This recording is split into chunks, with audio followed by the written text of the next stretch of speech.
Call this meeting to order at 5:31 p.m.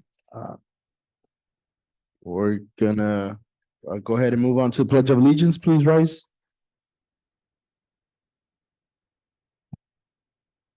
Put your right hand over your heart. Ready, begin.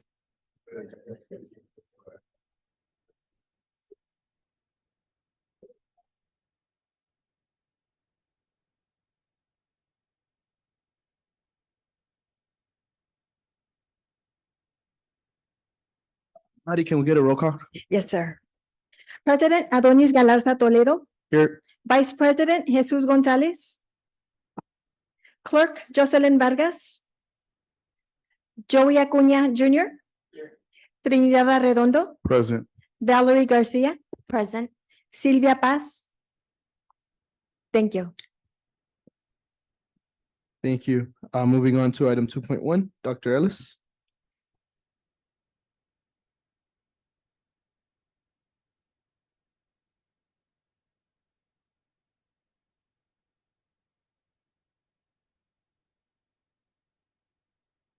Good evening, President Galarza, board members, Dr. Valentino, cabinet colleagues, and visitors with us today.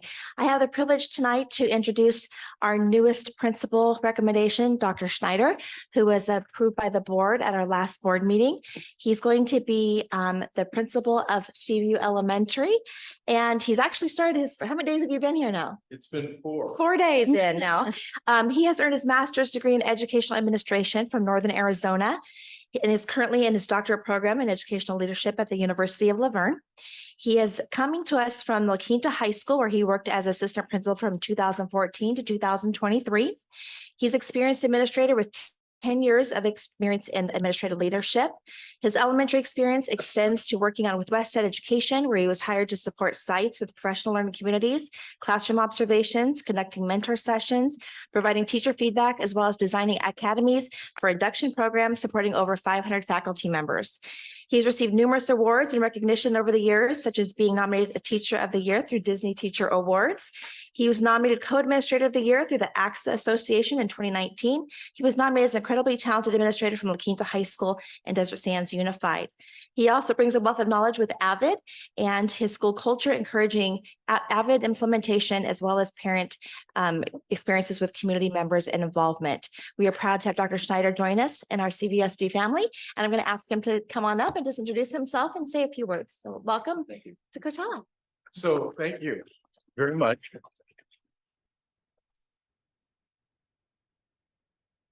So first, let me apologize. My wife and my 2 adult children could not be here tonight, but thank you for that invite. So I did want to thank you very humbly for the opportunity. I'm looking forward to being at CVU. There's great faculty, great students. We're having a great opportunity here at the school with just getting to know each other. So it's been really a great week. So I simply just wanted to say thank you again for the opportunity. I'm looking forward to a great year. Thank you. Yes.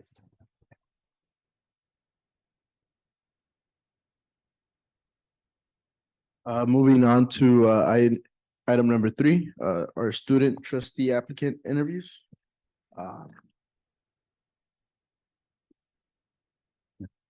So good evening, board members. Good evening, everyone. Mr. Galarza, if you recall, this was a brainchild that goes back when you had asked the question, how do we enhance the leadership opportunities for our students?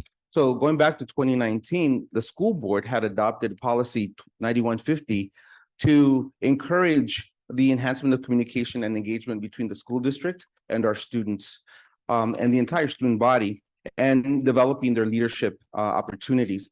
And so in the fall of 2021, the board voted and selected the first student trustee. Her name is Caitlin Hill. And so she was selected to serve as the district's first trustee. So here tonight, we have our third cohort of candidates. And so we're excited to invite them to be here. So I will pass the rest of the proceedings to Dr. Williams.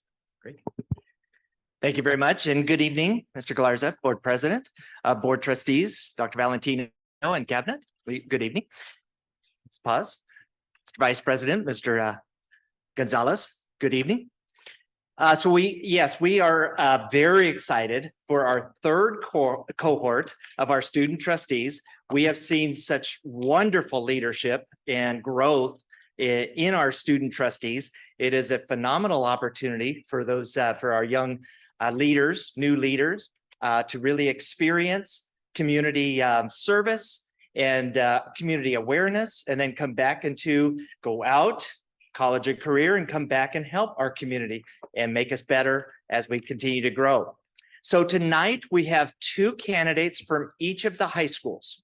And so West Shores has two candidates, Desert Mirage and Coachella Valley High School have two candidates. So each are going to come up. I'll introduce the principal. The principal will then introduce the candidates, and then the candidates will talk about 2 minutes, 3 minutes about why they would love to be in the seat of a student trustee and support Coachella Valley Unified School District.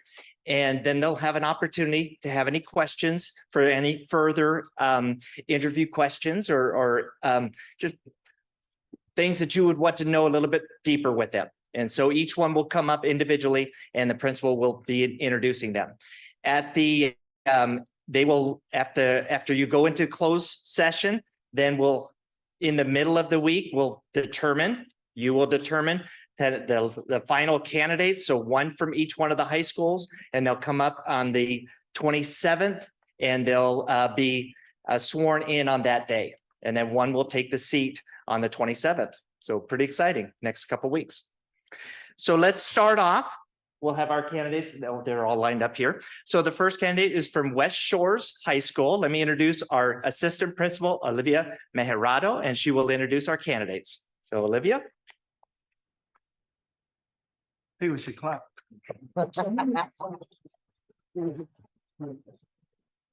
Good evening, Board President, Mr. Galarza, Vice President, Mr. Gonzalez, Dr. Valentino, trustees and executive cabinet. I am Olivia Mejorado, and I am the proud assistant principal of our West Shores Wildcats. Thank you for having us here tonight.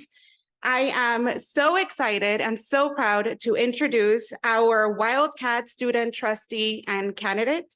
I have first off, Noemi Garcia. She is a senior at our school, and I am very excited for you to hear what she has to say tonight. So thank you.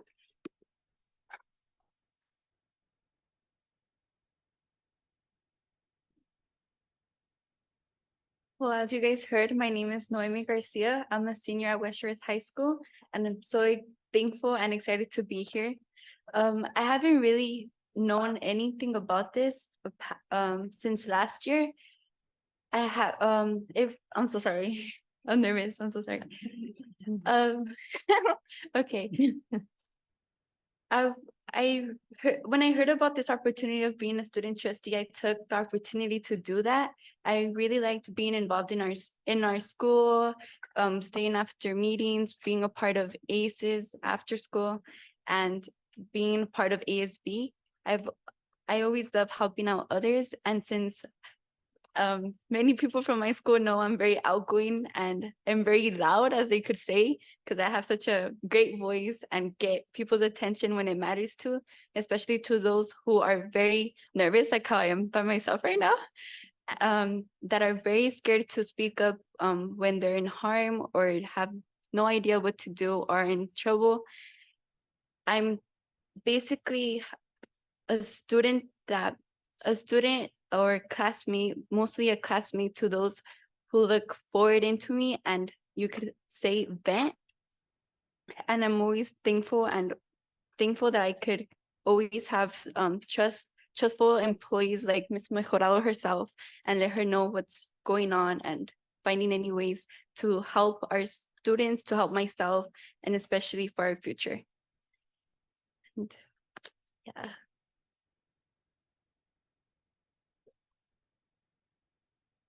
Thank you. We'll go ahead and get started with our, that was it? Sorry, I don't want to interrupt your finishing. You're good? Okay, thank you. That was great. We have a set of interview questions that we'll be asking each and every one of you guys. So I guess I'll get started. What motivates you to serve as a student trustee? So in middle school, I joined ASB, and that really helped me get out of my comfort zone. As a child, I've been so shy and timid, as you can say. I would always get scared to speak up for myself, and especially to others. And every time I had a problem or a any problem or any situation that I've been in, I've always been terrified to speak up for myself. And one day, me and my friends separated since we just entered middle school, and that gave me the opportunity to make new friends and put myself out there. So I'm very thankful that I joined ASB, and ASB has really helped me give a voice to myself and to others, and it has helped me encourage and improve on myself by guiding others and knowing that I can help others, even by not doing as much, but just being there and listening to them, as well as comforting. Thank you. Next question, Mr. Gonzalez. Sure. You kind of answered the question already, but the question is, how would you collaborate? How would you work with others at your school to make sure that things that are important to you can actually get done, right? As you represent your peers here on the board. So by that, Get all the cheese, man. okay, so I'm okay, so I'm not sure if you guys are known, but obviously there's always that high school and there's always that group of kids where there's like the jocks, the smart kids, the athletics, and like every different type of group of every type of friend group. I'm always, well, now again, thanks to ASB, I'm so sorry I keep bringing that up, but that has really helped me being out there and communicating with them more. So now that I am part of ASB, since I've been part of ASB, it has helped me understand more of my peers, since I really do not know I didn't know that much about them. And they've always told me like, oh, I wish to see this more, like, oh, I've told our principal this and they haven't done anything since they're busy because of that situation. And I'm like, oh, well, I always let them know like, oh, well, we'll get right into it. Like, I'll bring it up in the next ASB meeting. Like, I'll make sure that you get heard. And well, yeah, basically, that's basically it. Trustee Paz, you want to read question number 3? Yes, thank you, Noemi. The next question is, what are the most pressing issues facing our students in our community today? And how will you address them as a student trustee? More,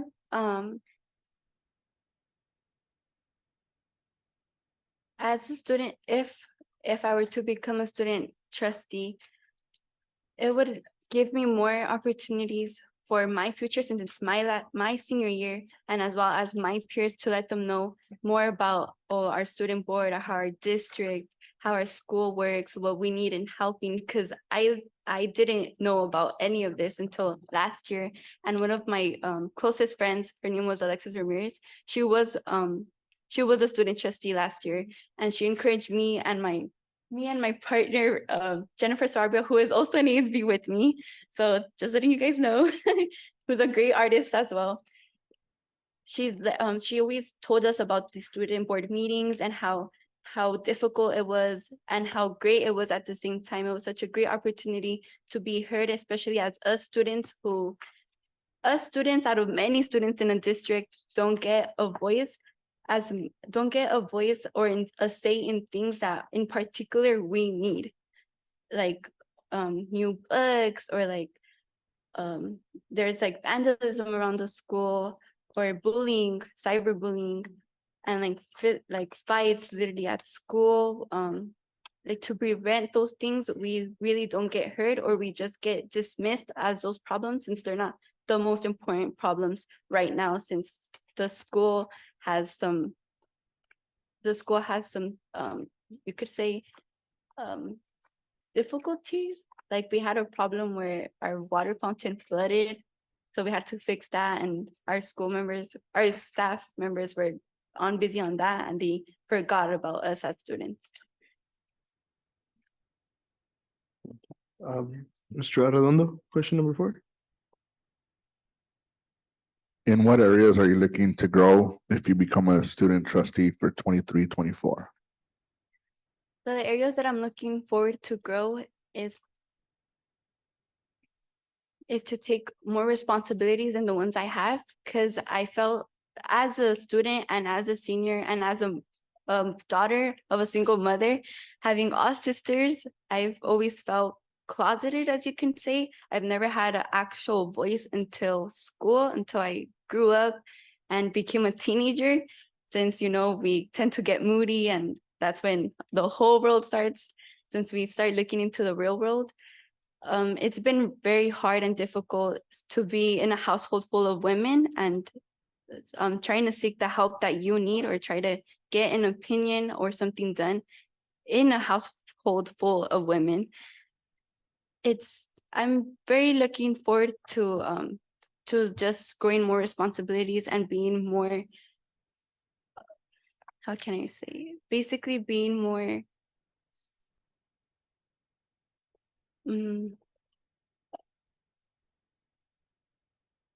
sorry, I'm so basically being just putting, just helping others in a way that I couldn't, and it took me so long to help myself and to understand that not that many people are going to be there for you, but you have to seek help into that. And since this is my last year of high school and I'm gonna go out into the real world soon enough, literally less than a year, I want to know more responsibilities soon, right before I start paying bills, I go to college. I have to, yeah, I'm sorry. Yeah, just being responsible. Thank you. That concludes our questions. Thank you. Thank you. Good job.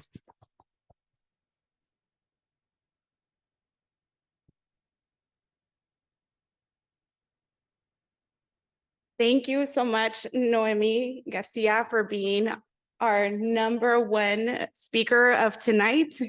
Thank you for opening it up for everybody else. And now I want to introduce our next student trustee candidate. She is also a 12th grade student of West Shores High School. It is my honor to introduce Jennifer Sarabia.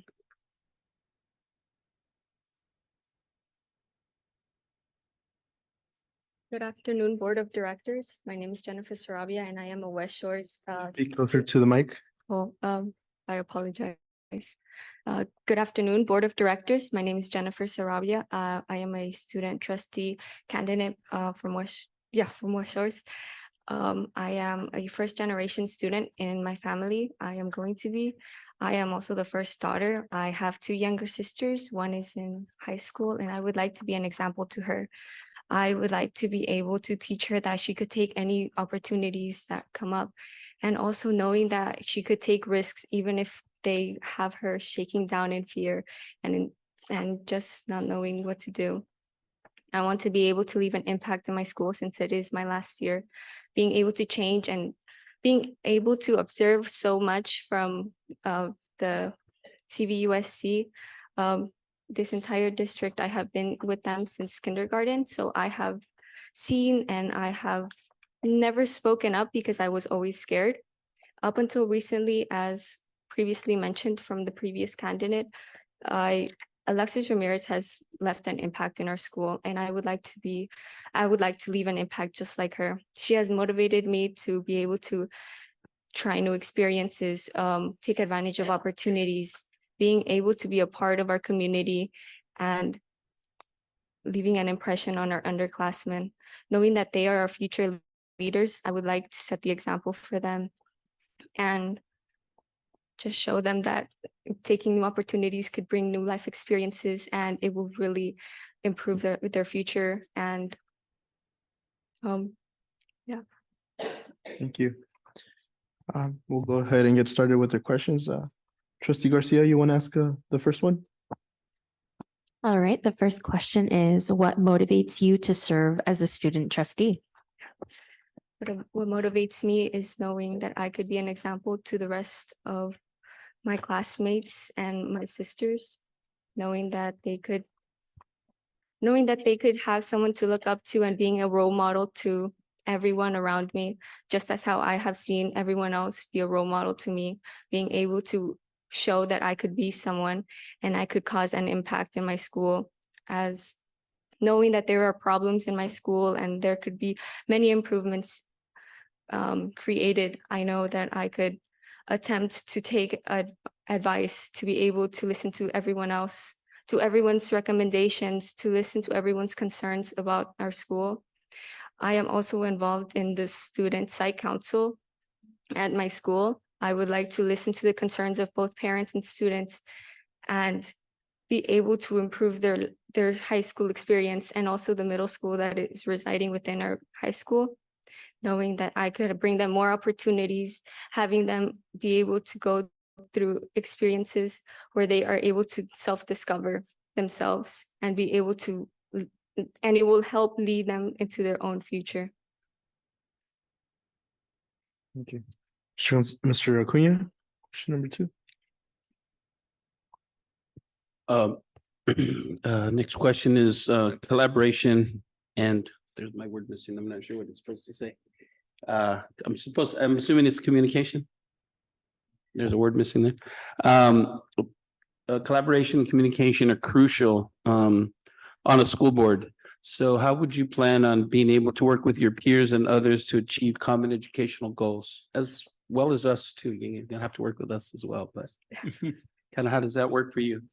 In order to work with everyone, I will listen to everyone and respect their opinions, being able to compromise with limits and knowing that there are some things that cannot be accomplished, but finding other ways in order to create change. It will be something that I will be looking forward to. I will also,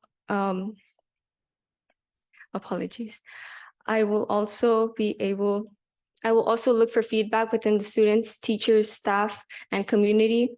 I plan to respect everyone and listen. Most importantly, listen to everyone, because how could you act without listening? How could you take action without being able to listen to everyone else? How will you be able to accomplish many things and plan to create change if you don't listen? You cannot, as I've seen both with schoolmates, with my own family. If you do not listen, you cannot create change, because that will always be obstructing your path. You cannot move forward without fixing what is present, and that would be listening. If you do not listen to the rest, you will not know what you want to change, what has to change, and what are the issues that are residing within your own school or community. Thank you. Trustee Paz, question number 3.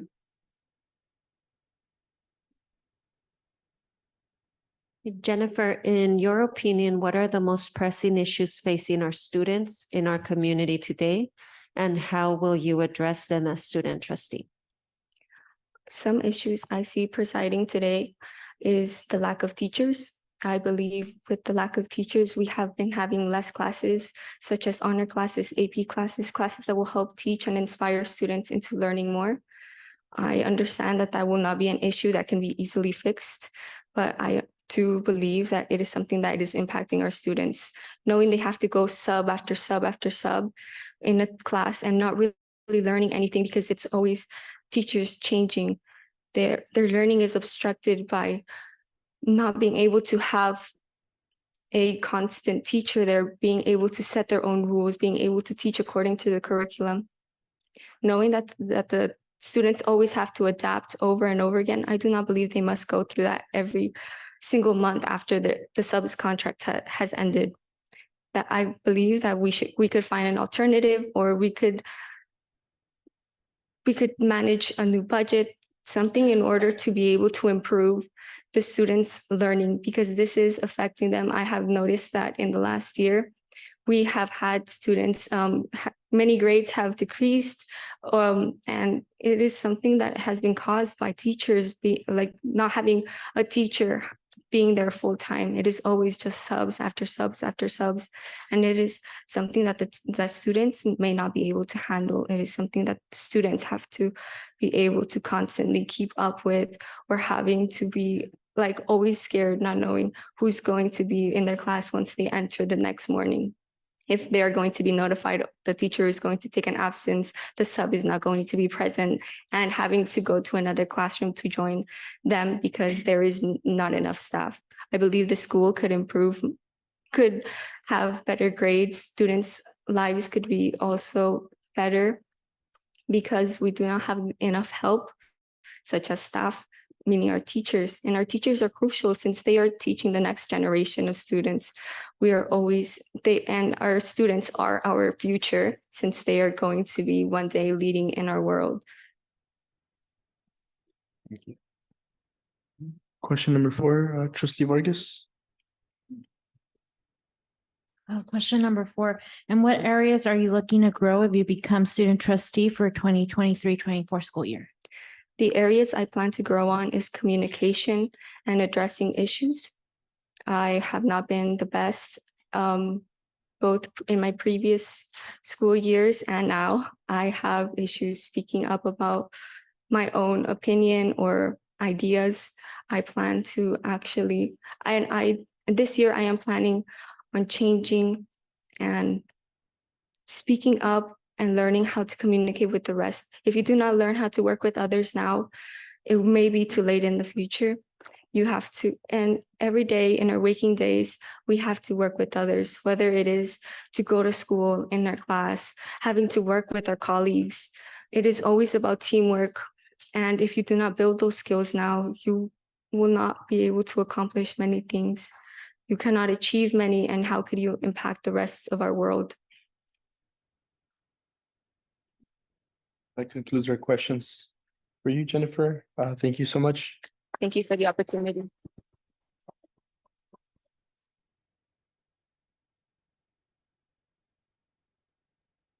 All right, next up, we have from Coachella Valley High School, student trustee. Let me introduce Ms. Sanchez to the podium. You're not the student trustee, you're the principal. Right? Yes. Good evening and happy Friday Eve, everybody. Board member or board president, Mr. Galarza, vice president, Mr. Gonzalez, Dr. Valentino, trustees, executive cabinet, and people here tonight. My name is Socorro Sanchez. I am proud to be serving our mighty Arab community as the principal. And I am very honored to be here tonight introducing our 2 student trustee candidates. First, I would like to introduce to you one of our junior students, Lynette Bautista, who is part of our college and career ambassador.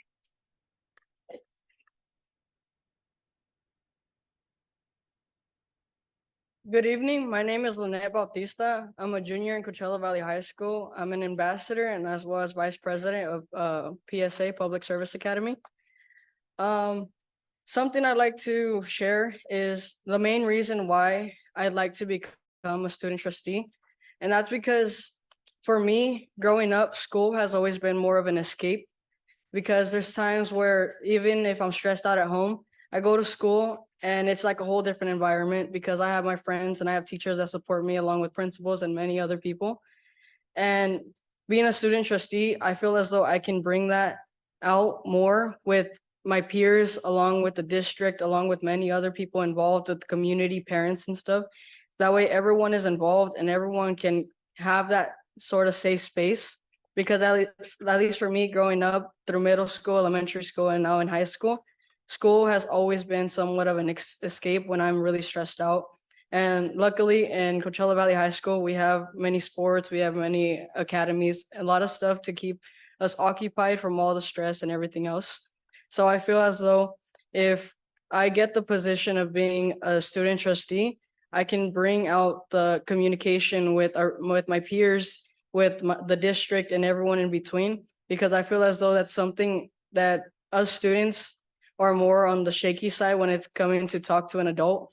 And I feel as though being a student and going to school with all these students and knowing that I'm around the same age, I might be a little older, a little younger, but it's a student who's talking to them, and they'll be more upfront with what they're telling me than they will when they talk to an adult, because I feel as though students tend to trust each other more than they trust adults.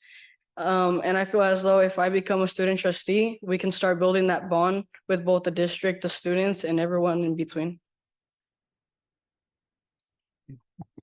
Mr. Gonzalez, question number 1.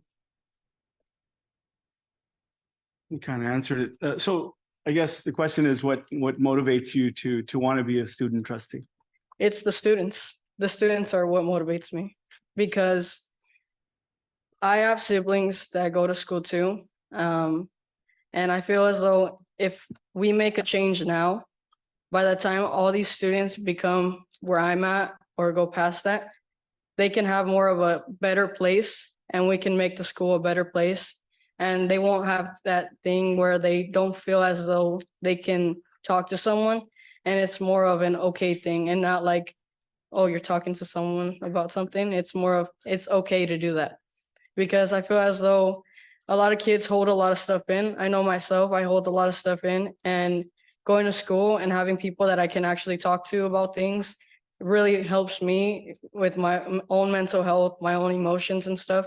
And I'd like to bring that out with other students, because the students are what makes everything. Students are what represent the schools, the district. It's us that helps make a difference. And I feel as though if I get this position of student trustee and I bring that out within the students, then we can make a better change. I am a very loud person and a very outgoing person, but I can also start a conversation very easily.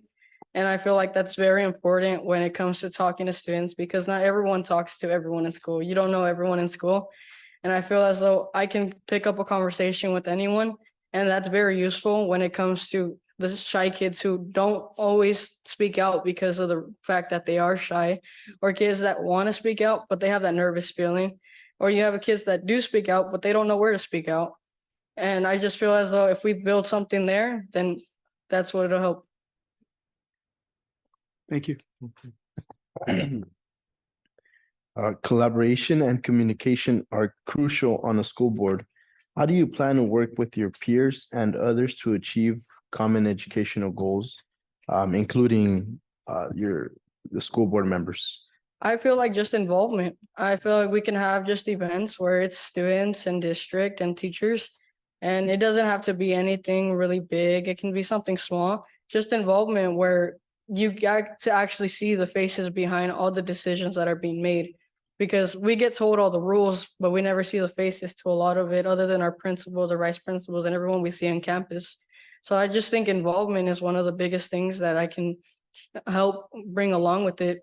And I feel as though if we involve everyone together and we kind of get compromised on where we can all meet, then I feel like that's where I can bring the most out of.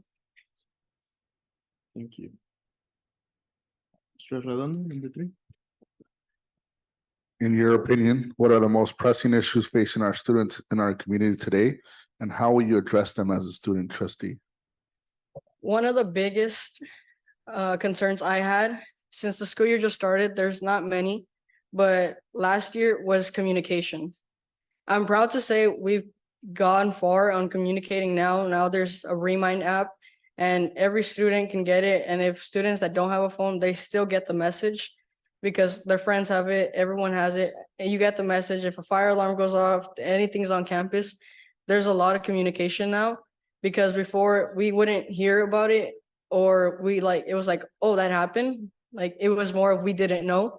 And now we've gone farther in making this a thing where now we can know, and we can just take out our phone and be like, hey, this is what's going on. We have a calendar, everything just on our palm. And another concern that I had was students in our campus. And that's because there were students in our campus that didn't belong in our campus. And that's why I'm very glad that we have these IDs now, because now we can actually identify and see, hey, this student does belong in CV. And that makes me feel more comfortable walking around campus, just knowing that everyone who's supposed to be there is there, and whoever's not is not going to be allowed in campus. Ms. Garcia, question number 4. In what areas are you looking to grow if you become a student trustee for the 23-24 year? The areas I plan to grow is mainly the connection between the students, teachers, staff, everyone, because this is my main focus, because I went to CV freshman year and never moved around, but from freshman year to junior year, everything's out there, but the students are closed off to it because a lot of students have different backgrounds. Not everyone trusts everyone. A lot of students come from very different backgrounds. I know myself, I come from a very rough background, and I know for me, it was hard to trust anybody. But I'm glad that within CV, I made a lot of connections with teachers, with students, that I can go to a teacher and express how I feel. Mr. Nebjen, for in fact, I can go to him during lunch if I'm stressed out and tell him, oh my God, this homework or this and that. I have teachers and students that I can go to and express what I feel.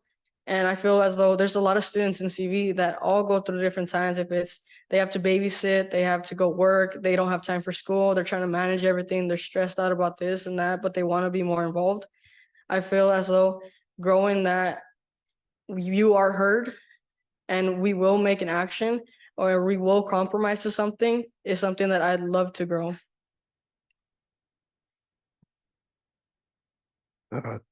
Thank you, Lynette. That concludes our questions for you. Thank you. Thank Ciao. you.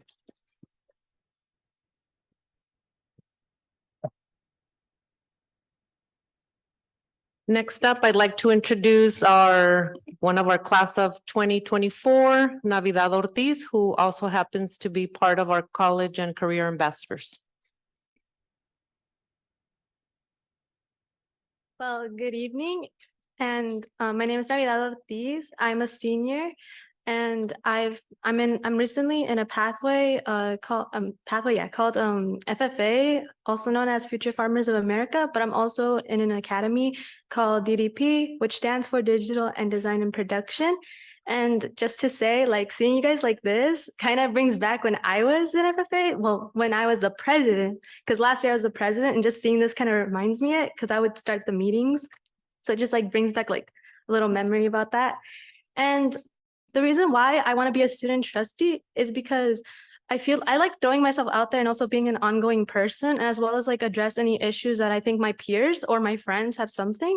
Because I feel like there's people that like want to say something, but like their voices can't be heard. So being like a trustee and hearing out what other people have to say, I feel like it would like help me address those issues, but also like tell them. And also, I don't mind hearing what others have to say, since I was also put in that position where I always like my friends, because I know I have some of my shy friends and timid friends that would always like come up to me and like tell me, and they would want me to ask like an adult on it. So I don't really mind if those around me want to like ask any questions or any concerns that I could probably bring into the meetings and try to like find a solution for them to accommodate with their needs. Thank you, Navidad. Moving on, first question, Mr. Acuna. Go ahead and get off. You kind of already answered it a little bit, but if you want to elaborate, like what motivates you to want to serve as the student trustee in a broader sense? What motivates me a lot is actually my pathway in my academy, since I'm mostly like put there to be like a leader. And since I've been like the past president of FFA, it gave me some leadership as well as like communication skills and social skills, as well as DDP, since I have to be doing like films and stuff. It always puts me there to be like a leader or try to like help out anybody around. So that's what I feel like that's something that motivates me, but as well as my friends and my peers, because they always either come to me for any help or if there's something that they want to address. So I feel like that's what motivates me and gets me going, as well. It helps me acquaint more social skills as well as leadership skills. And honestly, I really do like helping those around me. So I feel like that's what motivates me a lot. Thank you. Trustee Paz, question number 2.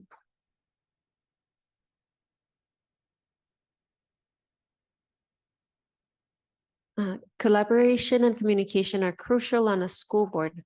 How do you plan to work with your peers and others to achieve common educational goals? For that question, I would honestly just like to hear what others have to say as well as like the issues that's going on. Because I know for my classes or my peers, they do have something to say, and I would probably like listen and try to address them. And also like they also have some solutions to it, and I would not mind hearing it. As well as like with adults, I don't mind hearing like their concerns or anything. Like if there's something that's bothering them, I wouldn't mind like addressing it like here, if it's like a big issue or something that they just feel like it's minor but like it could be fixed. But also like some students have like really great ideas that honestly could probably enhance the school setting, or it could fix any issues that's probably happening around the school or among students or staff. So yeah.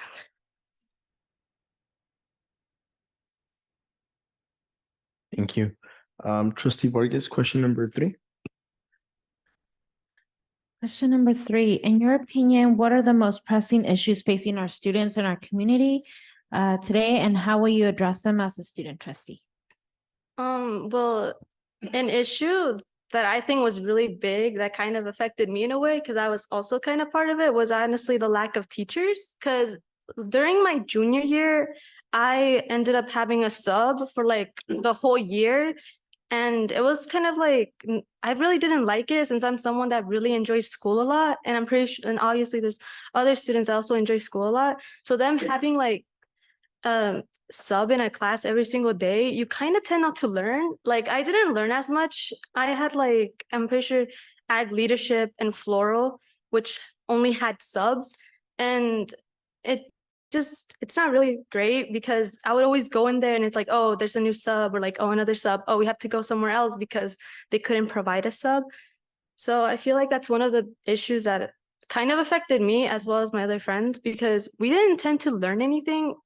Like they would give us assignments here and there, but then all of a sudden I feel like they just gave up because we were gonna have a teacher, but then all of a sudden they end up like not like a qualifying, or just end up leaving because like it was really chaotic, what I would say.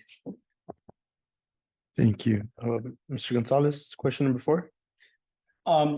If chosen the 2024 student trustee, where would you like to personally, where do you see yourself growing? How would you like to grow? Personally, I kind of want to grow more on my social skills, I would say, because I feel like I'm mostly like someone that knows how to like write out my thoughts and stuff, but I feel like I need to learn more how to communicate better, and also know how to, and also be able to ask questions and also give out the information in a way more clear way.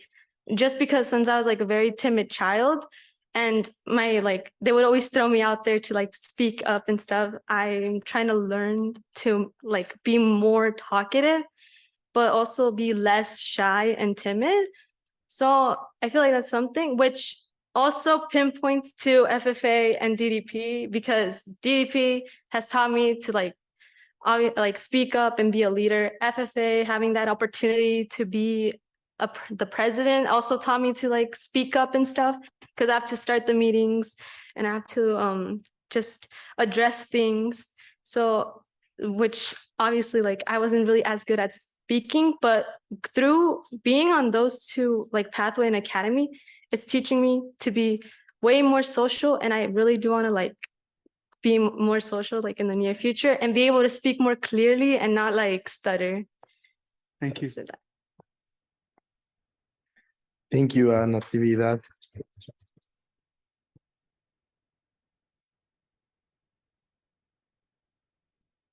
Next up, we have Desert Mirage High School. We have the principal, Miss Elizabeth Sotelo, to introduce her candidates. Miss Sotelo. Good evening. I'm Elizabeth Sotelo, proud principal at Desert Mirage High School. Go Rams. Yeah. It is an honor for me to introduce two excellent Lady Rams. I have no doubt that either one of them will do an excellent job at representing their classmates and our school. So we'll start with the first one, Barbara Hernandez Rebolledo. She's part of the AVID program and she is a senior at Desert Mirage High School.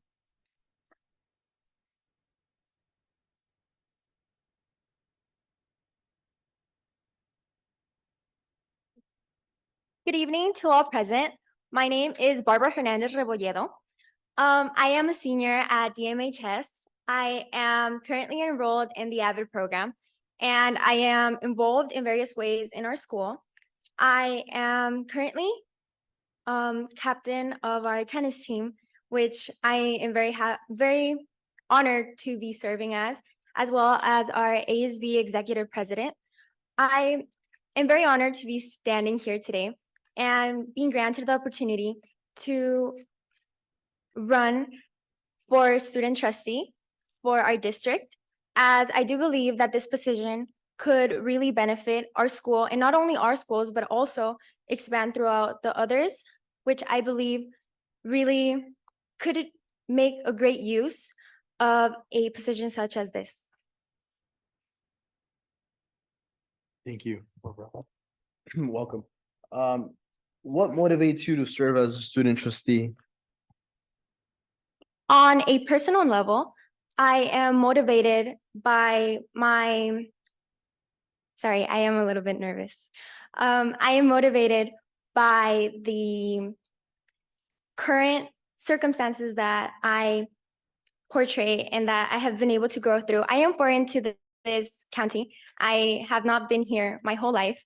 I was enrolled in the district through 8th grade up to now, and I have fallen in love with the beautiful community that I was encountered with, that I was granted the opportunity to become a part of. I have been able to find myself very fond of the family environment that we have in our school, and I am really looking forward to be able to become the voice that our school could use to expand and really initiate and allow other students and staff members who would like to give their input with their opinions on our school and be able to present them to you all and perhaps allow them to become something real, because I do believe that we have wonderful minds throughout our school district. They are just not being able to be put out to the world. And I think that a lot of times all we need is a little bit of encouragement, a little bit of a spite in order to be able to expand all of your ideas. I am really looking forward to becoming that voice for my school. Thank you. Mr. Redondo, question number 2. Yes, collaboration and communication are crucial on a school board. How do you plan to work with your peers and others to achieve common educational goals? In order to collaborate with my school, I would really look forward to taking advantage of the privilege that us students have to initiate clubs, as I believe that initiative is very crucial for the responsibilities of a leader. You need to have the initiative to start a club, to speak out. So I would really look forward to taking the privilege of starting a club that would gather up students, whether it's representatives of different clubs. I am personally in AVID. We do not exactly have representatives, but I do know that our fellow Puente students do have representatives for each one of their classes. And I would like to join all of the leaders who would like to take part in speaking out for each other and being able to communicate it to all of us, because I do believe that leadership does not only stand within one leader and the rest follow, but I do believe that within a leader, many leaders can spark up and rise together for a better outcome. Thank you. Next question, Trustee Garcia.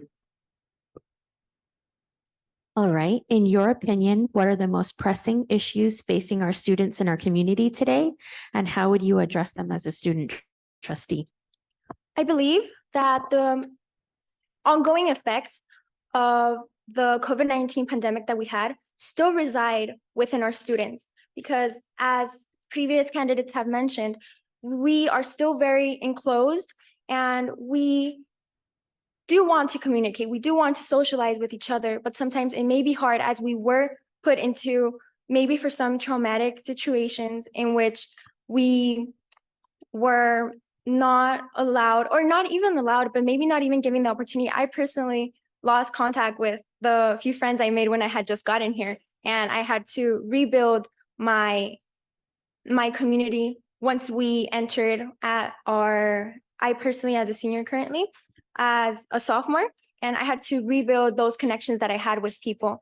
And I believe that maybe we still need more students to rebuild that was lost throughout the pandemic. I feel like there also went a lot of motivation that was maybe lost. And I believe that as student trustee and as the voice that I desire to become for our school, to be able to, let's say, be able to allow these students to open up and not stay in that lack of motivation or that lack of support. I want to be able to gather all of the like minds and those who are not as well, because I believe that everyone has to be heard as well, to allow them to expand their ideas as well. Mr. Acuna? Another question? Yes, in what areas are you looking to grow if you become the student trustee, you personally, to grow?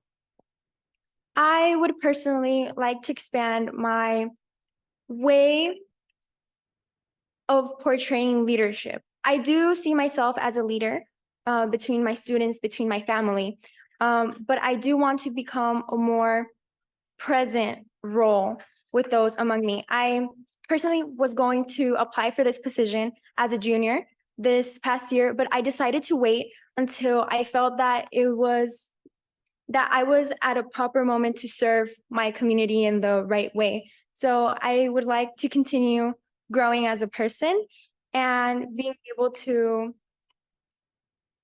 advocate for others in the manner that I would like for others to advocate for me. Thank you. Thank you.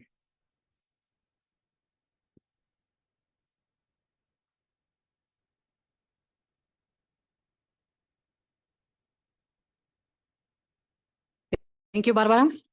The next student that I'm going to introduce to you is Karen Magaña. She is part of the Puente program, and she is also a senior at Desamarash High School.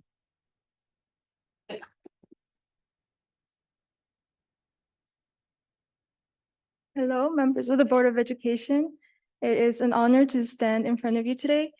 My name is Karen Magaña. A little bit about myself is that I was born and raised here in the Coachella Valley. I attended San Martinez Elementary School, and I was an EOD student growing up.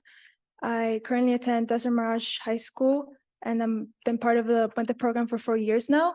Along the way in my high school experience, I have found that I've grown as a person. I am now an AP scholar, and I really believe that this is that my peers and I have come a long way, not just me, but my peers, going from being an EOD student to an AP scholar.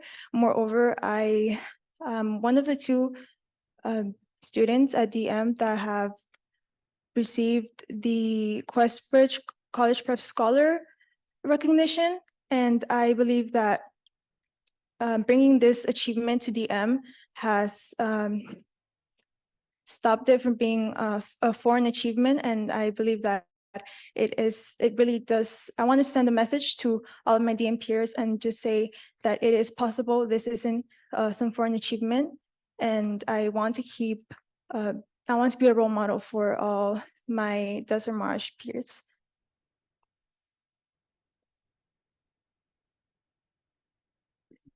Thank you, Karen. Trustee Paz, question number 1.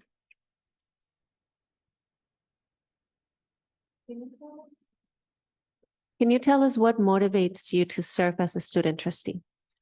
What motivates me to become a student trustee and moreover become come back and give to my community as an educator after college are my personal experiences and the leadership lens that I've obtained as an eldest daughter. I am the eldest of four. I have three younger siblings, and in them, I see my own experiences as I've been through those experiences. In my peers, I've seen my siblings, and I see myself as I've struggled also with being an English learner. And this is why I decided to work with ACES in my former elementary school. I have worked for over 300. I have put in more than 340 community service hours there, as I feel that this program is really beneficial to students, and it helps students, give students the help they need and cannot get at home, either because of their parents' work schedule or their language barrier. And so I feel that this is really, my siblings have been really great motivation for me.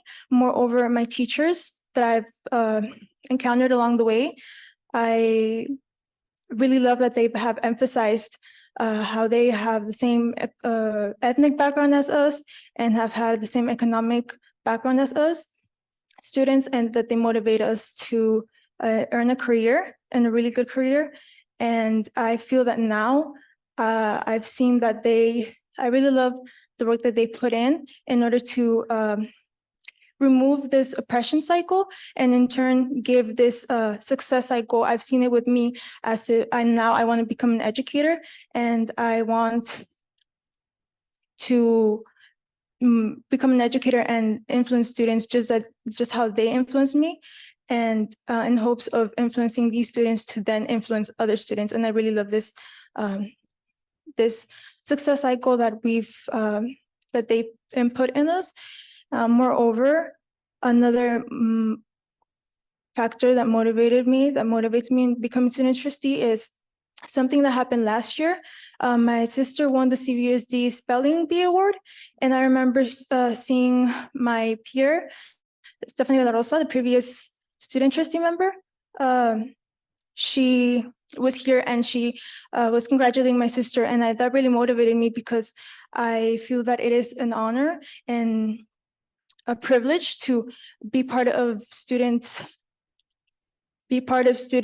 success, and just even with a handshake, even with congratulations, just say, we're so proud of you. We're so proud of how far you've come. You can do this. You can do even more. And so I feel that this is a really great factor that has motivated me too. Thank you. Ms. Vargas, question number 2. Question number 2.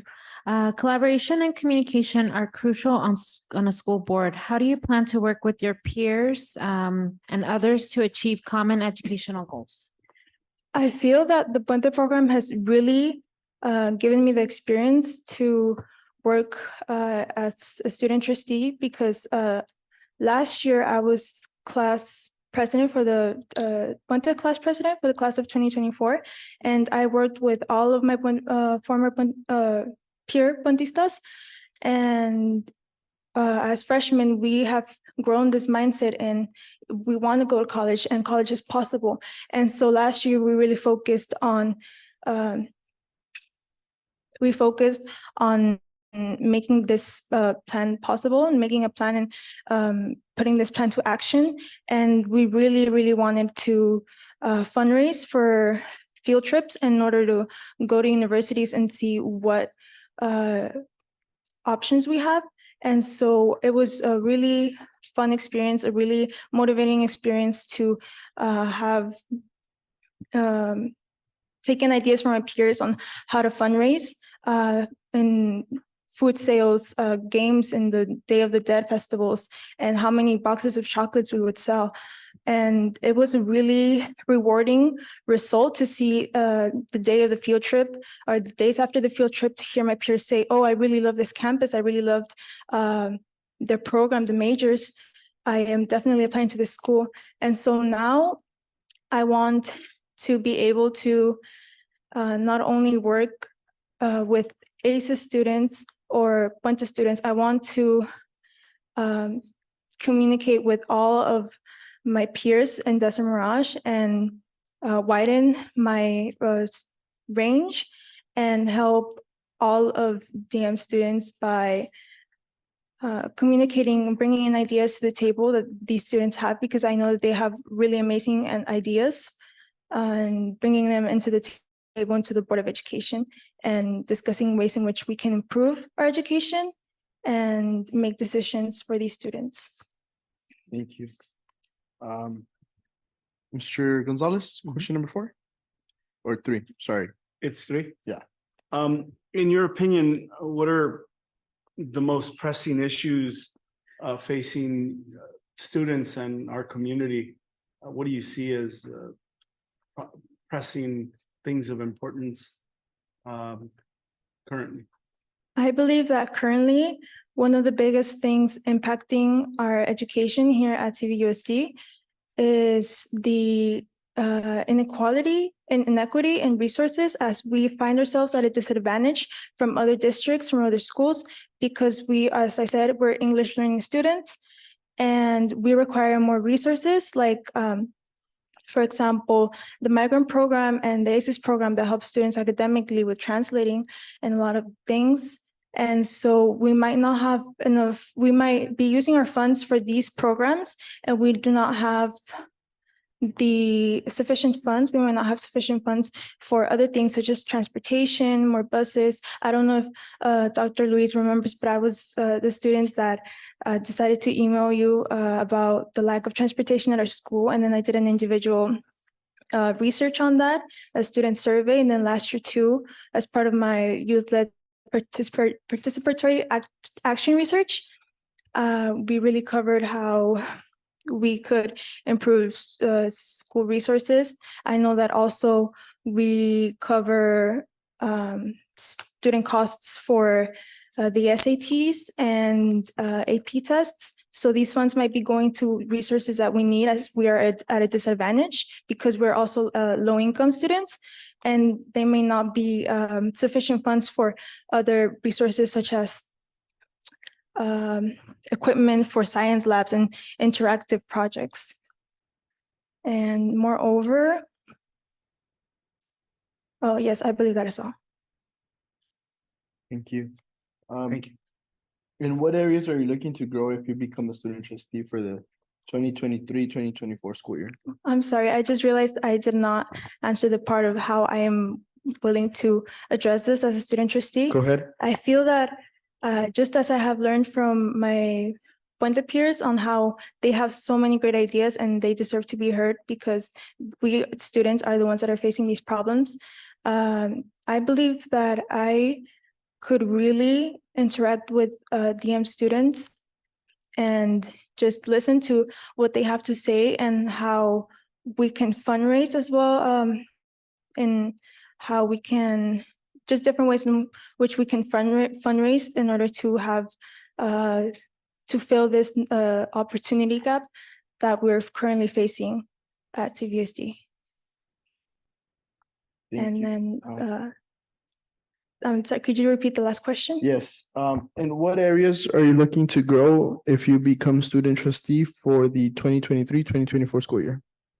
Well, as I said, I am willing to grow and communicating with adults and influencing adults that have the power to make these decisions. I want to communicate, as I said, with a wider variety of students, not just ACES, not just Puente. I want to be able to communicate with everybody and make sure that everybody is heard, because I feel that even though I have helped in ACES and Puente, I have not listened to all of CVUSD, all of Desert Mirage high school students, and I want to be able to communicate with them.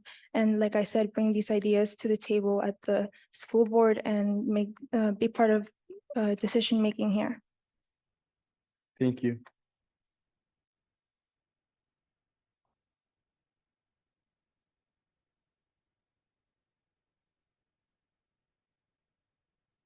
Well, I would say our future is bright with these young. It's very, very bright. So I don't envy your position right now. We have to narrow this down. You have 6 very quality candidates. So by next Friday, we're looking to make that announcement to them on the 22nd of September. And then we'll invite the three to the September 27th board meeting. Okay. Any questions you have for me? Good, thank you. Thank you very much.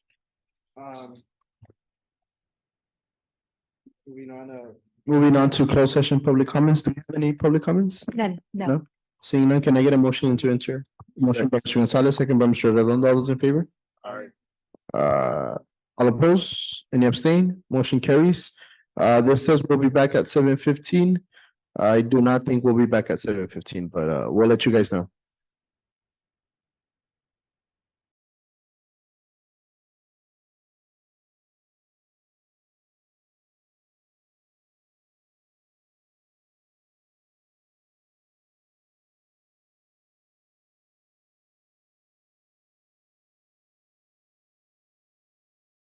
To enter into open session.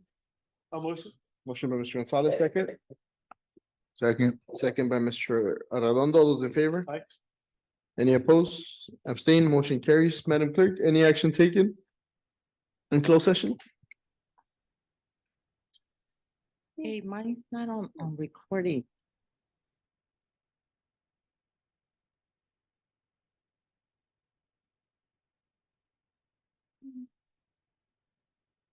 Right. Board took action on a vote of 7-0 during closed session to place employee ID number 2024-03/481 on compulsory leave without pay pursuant to Education Code sections 45304 and 44940.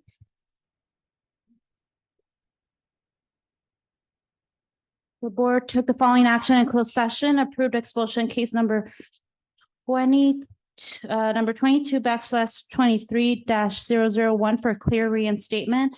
Motion was made by trustee Gonzalez, seconded by trustee Acuna. Motion carried 7-0. And the last item, the board took action during closed session to appoint Baker Alush as Director of Maintenance and Operations at Coachella Valley Unified School District Maintenance Division, effective September 15, 2023, on this 14th day of September 2023. Motion was made by trustee Arredondo, seconded by trustee Acuna. Motion carried 7. One more. One more. The board took action during closed session to appoint San Juana Lira as elementary assistant principal at Peter Pendleton Elementary, effective September 15, 2023. Motion was made by trustee Gonzalez, seconded by trustee Acuna. Motion carried 7-0.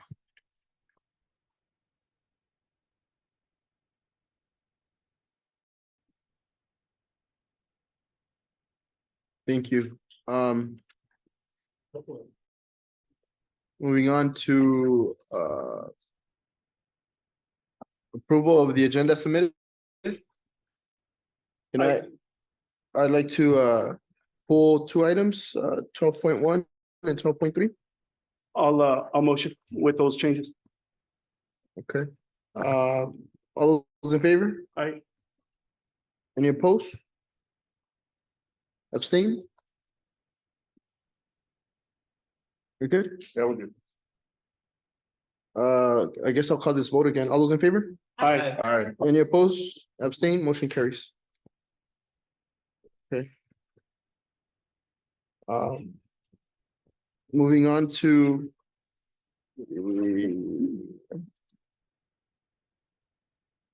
board notifications. At this time, we'll take public comments. This is a period for members of the public to address the board. Each comment period is 3 minutes, or each comment is 3 minutes, limited to 20 minutes per subject matter. The board is not always at liberty of responding or taking actions on items not listed on the adopted agenda. Ana Rodriguez.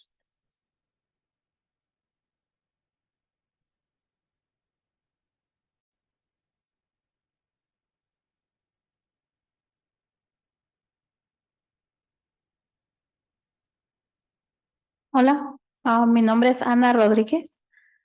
Soy padre de familia, tengo 2 hijos en la escuela primaria.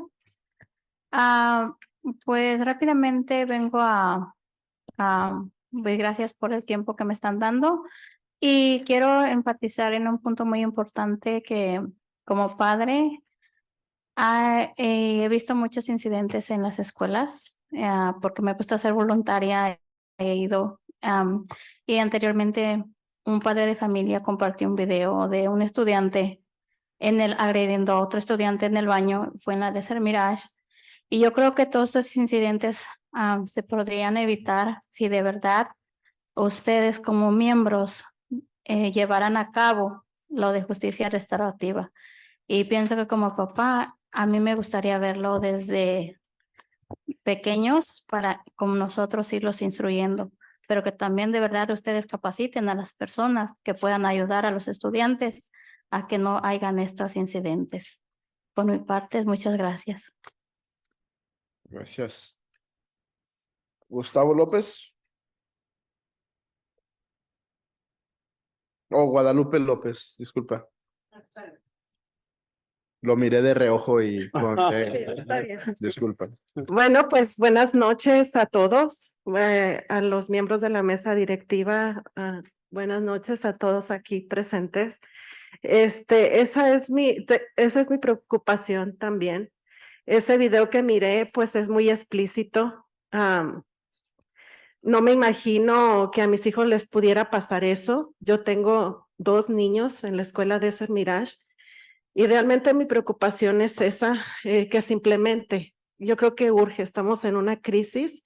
Hay muchos pleitos, muchas situaciones en las escuelas y urge que se implemente la justicia restaurativa de una manera urgente y eficaz, entrenando desde a los maestros, que haya más consejeros en las escuelas y que sepan qué hacer en el momento de que pasen estas cosas en la escuela que son tan importantes, porque niños pueden perder la vida en esto. Es importante, yo lo considero así y siento que ninguno de estos niños es una mala persona o nadie nacemos malos por naturaleza, ¿verdad? A veces nuestro medio ambiente, la manera en que es nuestra crianza, en la manera que nos desarrollamos, no es la adecuada. Y si tenemos una educación, como decía mi compañera, desde Gestar, y hablarles a los niños de respeto, de implementar la justicia restaurativa, de ir de la mano con la salud mental también para estos niños y ayudarlos. No todo el problema es en las escuelas, también viene desde la casa. Pero sí es importante que nosotros como ustedes, ¿verdad? Como están ahí, como mesa directiva, como los que toman las decisiones, miren lo que es mejor para los estudiantes. Y creo que si se adoptara como está la justicia restaurativa, podría ser muy de beneficio para nuestros niños y para nuestros estudiantes, ¿verdad? Ya que, no sé, la mayoría aquí tiene sus niños, hijos, y no nos gustaría que recibir una llamada que algo pasó en la escuela por esta situación, ¿verdad? Da temor como padre de familia algún día recibir una llamada y que mi niño esté mal en la escuela, ¿verdad? Entonces, esa comprensión. Y pues gracias por este momento, por dejarme expresarme. Y pues como madre de familia se los pido, ¿verdad? Que ya si está en sus manos, que estas situaciones no pasen, pues hagan algo y tomen el control, ¿verdad? Muchísimas gracias. Gracias. Israel Pisa.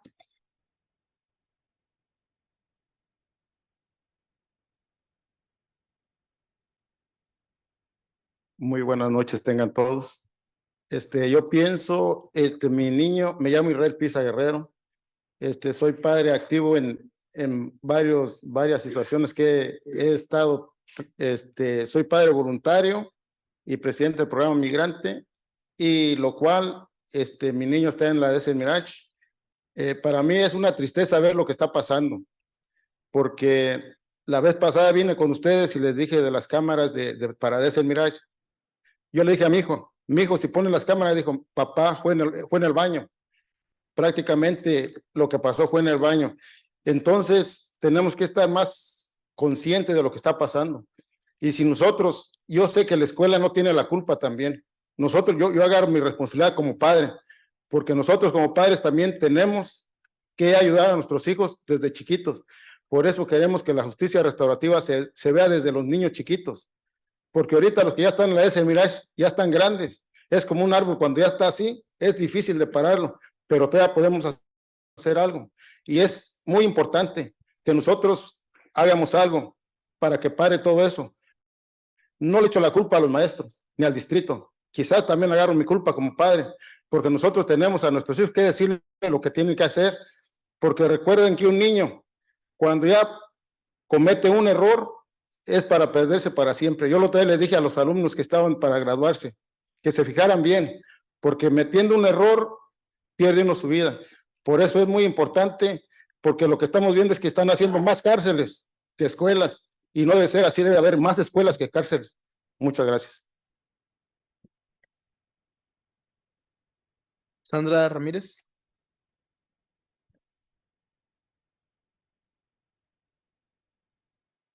Buenas noches, miembros de la mesa directiva y superintendente. Pues yo también estoy aquí para seguir alzando la voz en nombre de nuestros estudiantes, que realmente no podemos dejar que los niños sigan pasando por estas situaciones donde se siguen peleando. Ellos todavía son niños y necesitan el apoyo de nosotros los adultos. Nosotros somos los que tenemos que agarrar las herramientas y ponerlas en práctica. Yo sé que ya he dicho muchas veces que necesitamos la justicia restaurativa, pero ahí está la prueba, que la necesitamos. Pero la necesitamos no solamente en un papel o no solamente un día de reconocimiento que digan el distrito tiene la justicia restaurativa, sino realmente la necesitamos ver implementada. Y el resultado se va a ver en la reducción de los pleitos de los niños.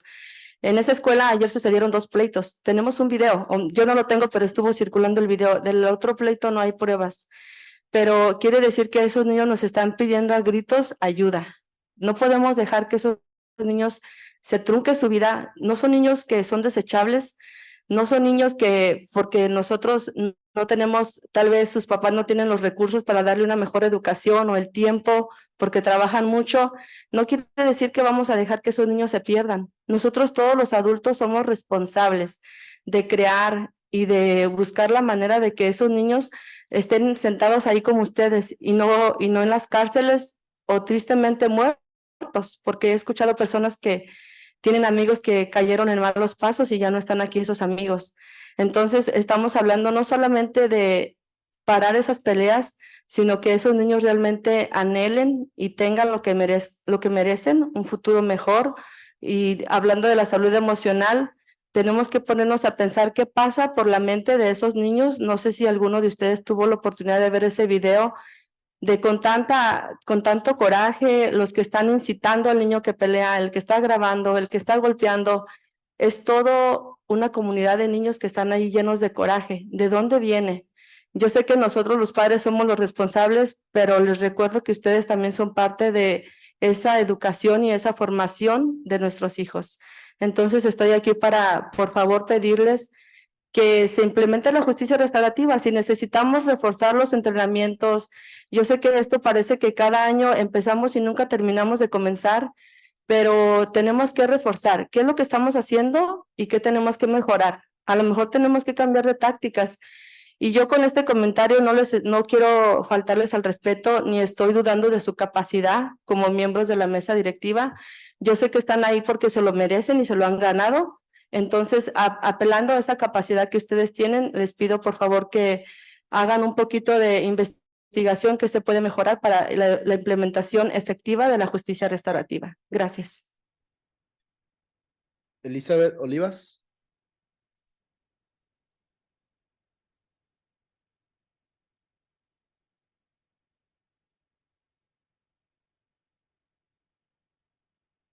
Hello, my name is Elizabeth Olivas. I'm a graduate from Coachella Valley High School, where I proceeded to go to College of the Desert, obtained my AA in criminal justice, where I then transferred to Cal State San Bernardino and obtained my bachelor's degree in criminal justice.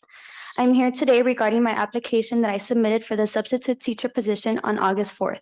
I'm aware there's an urgency for substitutes at the moment, although it has been over a month since I have submitted my application and I have not received any status updates.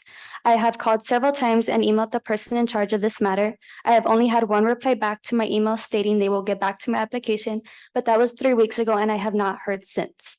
It is frustrating knowing there's classrooms without a substitute and I'm here eager to work, but I cannot do so if no one is getting back to me.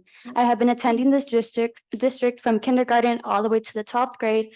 I have been involved in academics, curricular activities, athletics, and I would like to give back to this district what it has given back to me, which is many opportunities. I hope this matter will get resolved in a timely fashion and we'll hear an answer soon. Thank you for your time and cooperation. Jennifer Stillwell.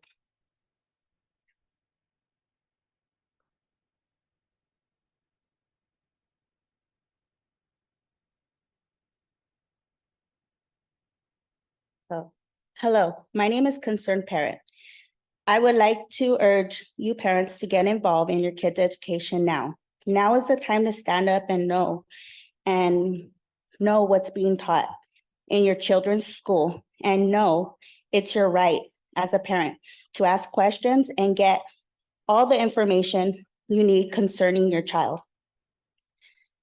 They are attacking our God-given rights as parents, not parental rights, as the government would say. Remember, it is not the government who gives us our rights as a parent. It is God who gave us our kids to protect, love, and to decide what is being taught to our children. With that being said, let me introduce you, parents, to a few bills that are trying to pass that will affect your God-given rights. And that needs to be taken action now. Number 1, 1314, which we do want this 1314, because it will protect your right as a parent and to notify you as a parent if your child would like to transition. I am a firm believer nothing should be kept secret from parents. 2, the one that is a horrible bill that we do not want passed because they will take away your rights as a parent and possibly take away your child from your care. It's AB 957. This bill will take away your child from you if you don't agree with gender affirming. Children go through identity phases, and if he or she wants to take hormone and change their sex, and if you don't agree, they will be taken from you. Or side with the parent who agrees. No child should be making life-threatening and permanent life decisions like that. So I'm here as a concerned parent, and I just want to let every parent know that there are bills out there that are passing, and we need to be educated and know and to stand up and speak up now. All you have to do is call. I'm Jennifer, Mom's Army, Coachella Valley. Look me up, Instagram, if you have any questions on anything, any curriculum you want to know about. Just, I'm here. Thank you. Thank you. John Parker.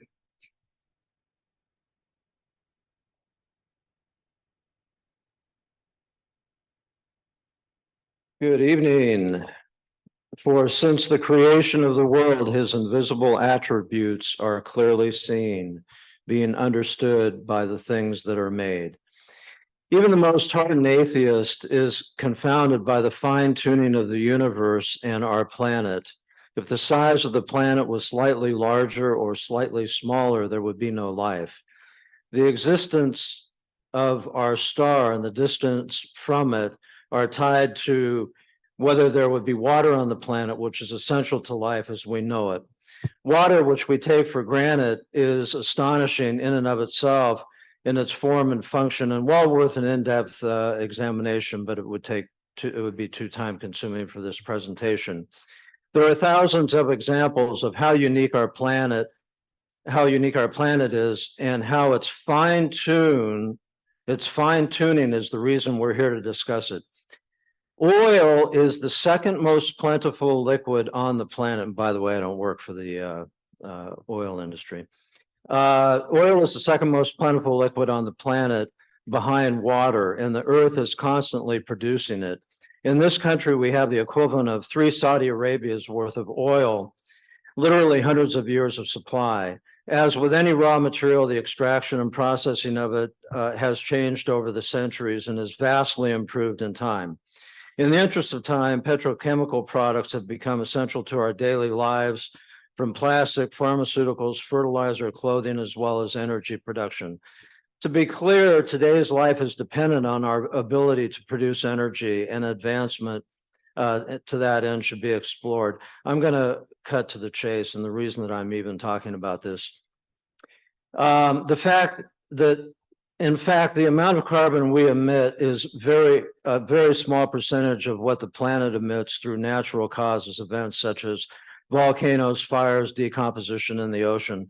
The notion that carbon emissions is a problem is a recent and intentional deception. There are things man does to affect the weather patterns and events such as deforestation and weather modification, but driving your car and power generation plants are not the problem. That's a much more detailed conversation. The point in bringing this up today is to teach climate change as an existential threat to humanity and the planet will be and that the planet will be destroyed in a short period of time, which is terrifying to a young mind with no historical or scientific frame of reference.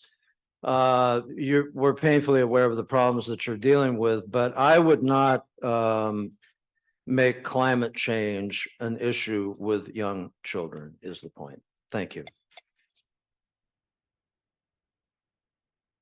Thank you. Any written communications? Yes, sir. We have 3. First one, Disnia Ramirez regarding business department. It is my suggestion that the business department look into a restructurization of their employee positions and steer away from adding any more unnecessary management staff. This suggestion is evident by the presence of too many heads and not enough hands. Mariana Roman, Coachella Valley parents, regarding positive school climate. English translation. Good afternoon, superintendent, board members, and those present. My name is Mariana Roman, a parent with 2 girls attending CVUSD schools, and was part of the Coachella Valley parent group in collaboration with Alianza and the Restorative Justice Campaign. This afternoon, my comment is to express my concerns. On several occasions, I have requested a review of the transformational model plan to strengthen weak areas and meet the needs of our children. The behavior of our students are a sign that something is wrong, and that is why I suggest support and training for all staff, teachers, counselors, students, parents, and community in the practices of restorative justice and its practices at CVUSD. In 2018, CVUSD adopted the restorative justice practices, making way to train teachers and administrators to carry out the restorative practices and improve the environment within the schools. It is essential to review, reinforce, and provide support to our students with the curriculum in conflict resolution. It is unfortunate and heartbreaking to see the video of social networks where our children are being beaten and harming each other in schools, where the school is a place where they spend most of the time and need to get along and support each other to be good citizens in the community. Since 2018 until today, some years have passed, and we continue to see and hear of bad behavior. Let's act now, not wait for more serious things to happen. Let's be a model district for other districts with a positive school climate at 100%. I suggest improving the areas of telephones on campus. Recording a video is something very serious that affects the students involved. their self-esteem, and causes psychological damage. They move away and isolate themselves from their environment or even abandon their studies. Support our children. Do not allow this to continue happening. Use the power of your chair to improve the education of our children, not only in academics, but in all areas. It is time to take action. Let's not allow our children to hurt each other. It is urgent to create a strong and restorative district.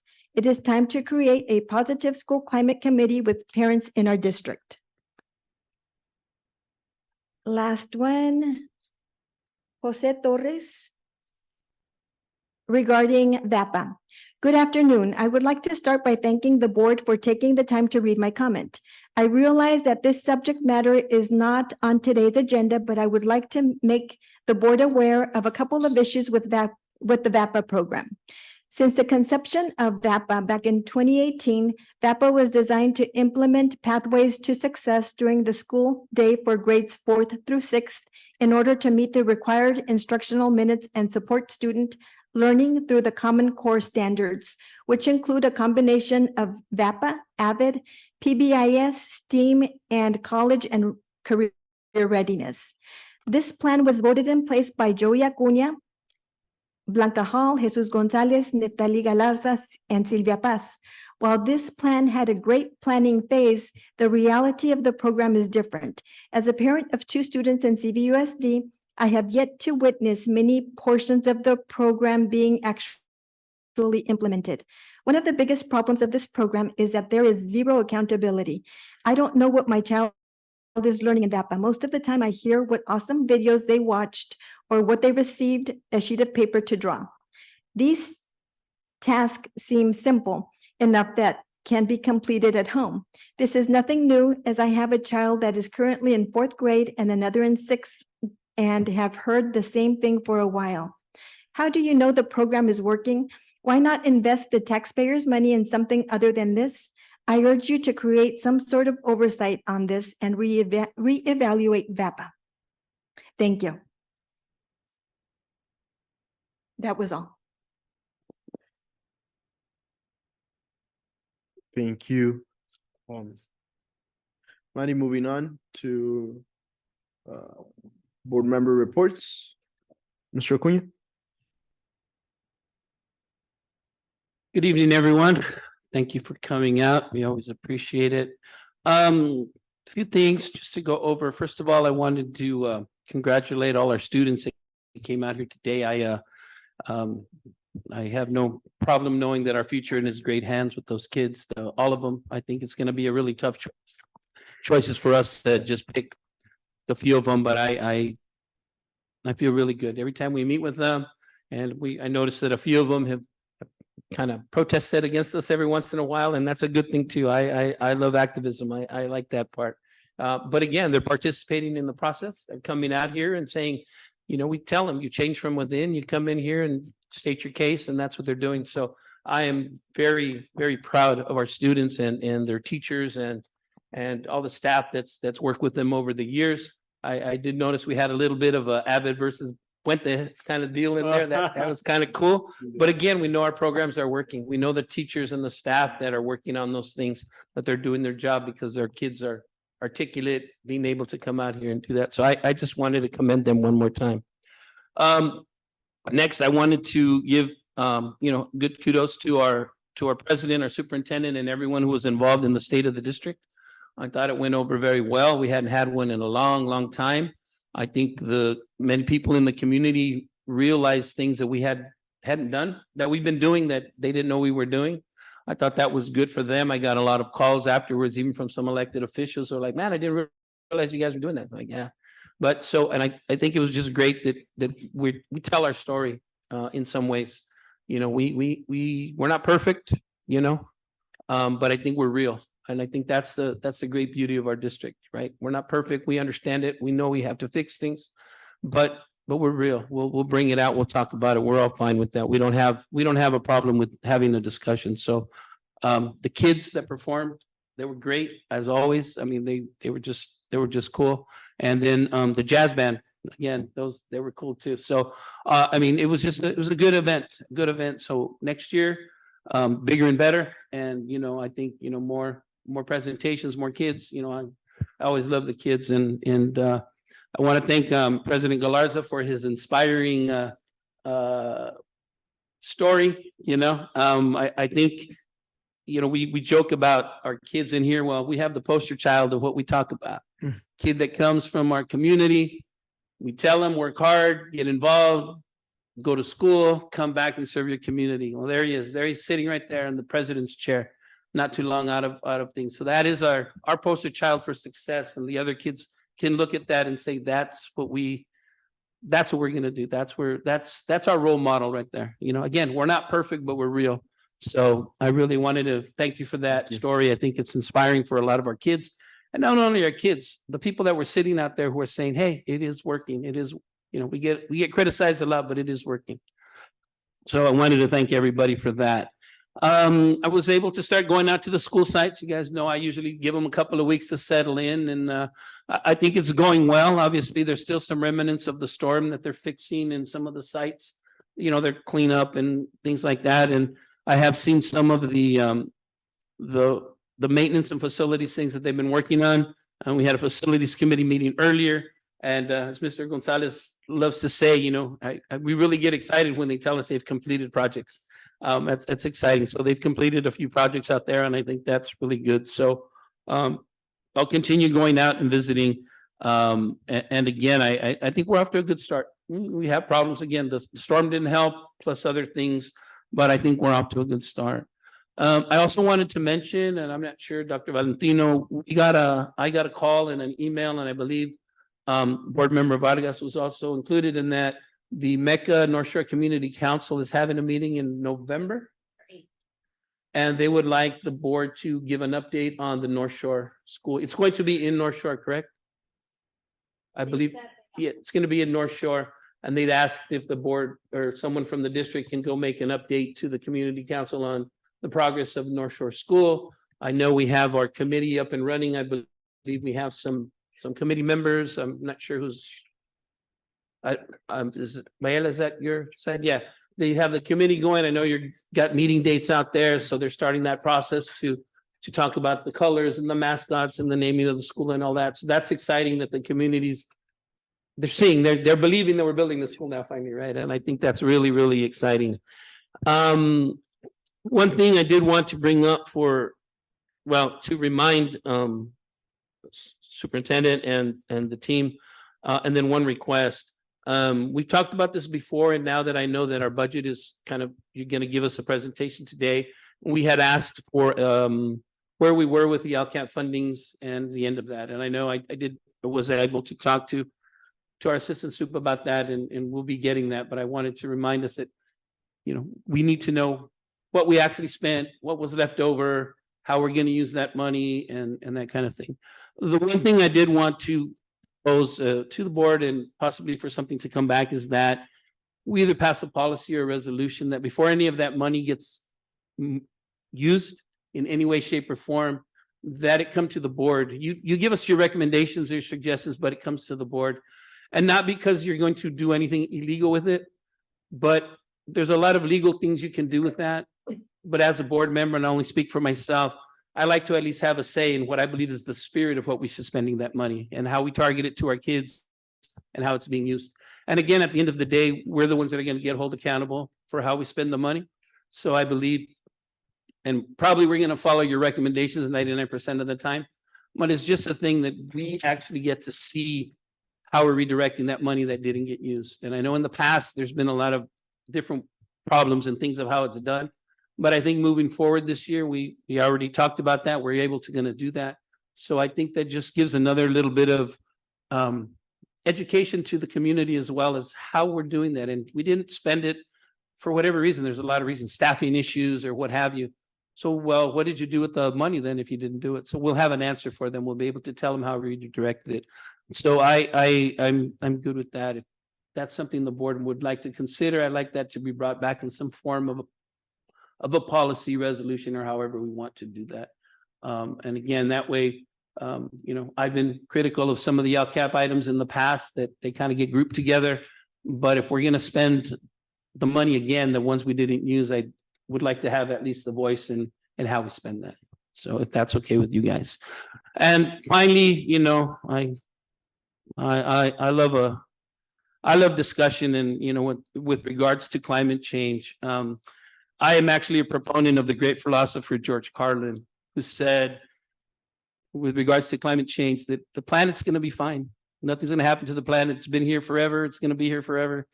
The people, well, whatever we do is going to be our own fault. So hopefully we take that into consideration when we're talking about all these things. Again, I'm not worried about the planet. I'm worried about the people, my kids, my grandkids. So we'll go down that road. That's all for me. Thank you. Thank you. Ms. Garcia? I just want to say we're almost a month into school, and so nice to see our students and staff back in the classroom. I was able to do a walkthrough at Coral Mountain, and I feel everyone's pain as far as the drop off and pickup, the Carmageddon that happens. I know it's smoother than years past, so had to have that learning curve with a kinder actually getting off and walking him down, but it's been good. He's been good, so we're good. In walking through the classroom, I was able to talk with our educators and see that, you know, we still have things to work on. I was able to go to Miss Ariola's dual immersion first grade class and see that her projector had not been working for 2 weeks at that time. So her littles were doing well with the whiteboard, but to notice that in the other classrooms later in the day or later in that morning, they had the wellness videos up where they were talking about being mindful, present, and calm. If you don't have that projector, that's not something that's easily accessible for the little ones. So it's just something to know. I know we have work orders, but it's something that we should prioritize. In working and seeing the TK program, where I got to see our littles again recognizing the letters in their name and very engaged. The AC wasn't quite working. It felt very muggy in that classroom. Luckily, the students were still very engaged and doing well. They weren't lethargic, but it's something that we can work on. I know that we've had a lot of issues with our ACs, and certainly after Hillary. In talking to other educators about how the beginning of the year is going, I've heard about water damage at Las Palmitas, concerns about red lock keys at Cesar Chavez, and I'll talk to Valentino more in depth about that one. I actually had a good request from Miss Ackerman from Bobby Duke, who is a music teacher, and she was mentioning that she has requested in the past, and I agree that it would be a very good idea in her classroom when students are playing instruments, she would not be able to hear any emergency announcements if her students are playing, because the PA system wouldn't be louder than her students playing. So she's requested a light be installed so that if there was an emergency, a light would alert her. And I'm sure that would be the case for any of our music classes across our district, right?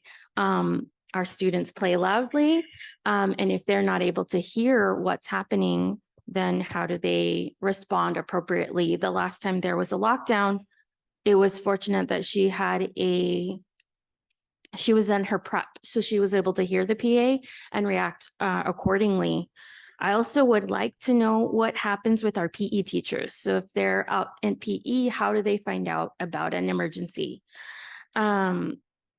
That's certainly something that I want to look at as far as the school site safety plans and seeing.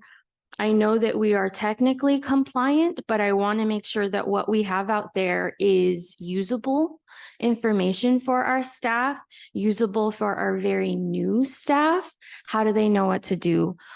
Is it spelled out? Are they trained on what's in there?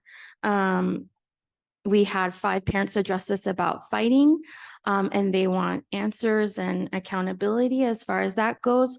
Part of what's required in our school site plans is cyberbullying, how we're addressing that, the training on that. So these are all things I definitely want to work with our staff to see, how are we making sure that it's usable. Our school site councils is the ideal place for things to be seen so that our parents also have a voice, as well as the educators, our unions, to make sure that all stakeholders are being heard. But that's certainly something that's on my plate for this year, is I want to make sure that what we have out there makes sense so that anyone who comes and has questions knows what to expect from us at any site as well.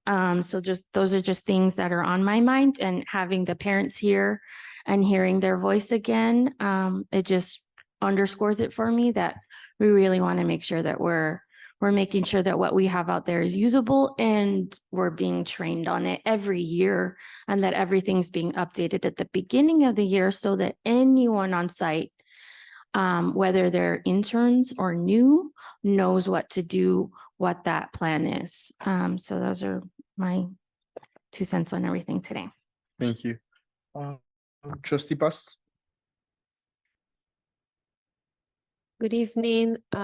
I attended the Climate and Culture Committee. There was a few things that came up in that conversation that I think are related to some of the things we heard from the parents. And one of them is expanding who is a part of that committee. I mean, right now, that committee is mostly the staff that's working on implementing, and some union, we have union representatives from both unions, and then we have the board members. But for the most of it, I mean, it's a very small group. And if we're talking about implementation, I think the conversation needs to be expanded to people who are implementing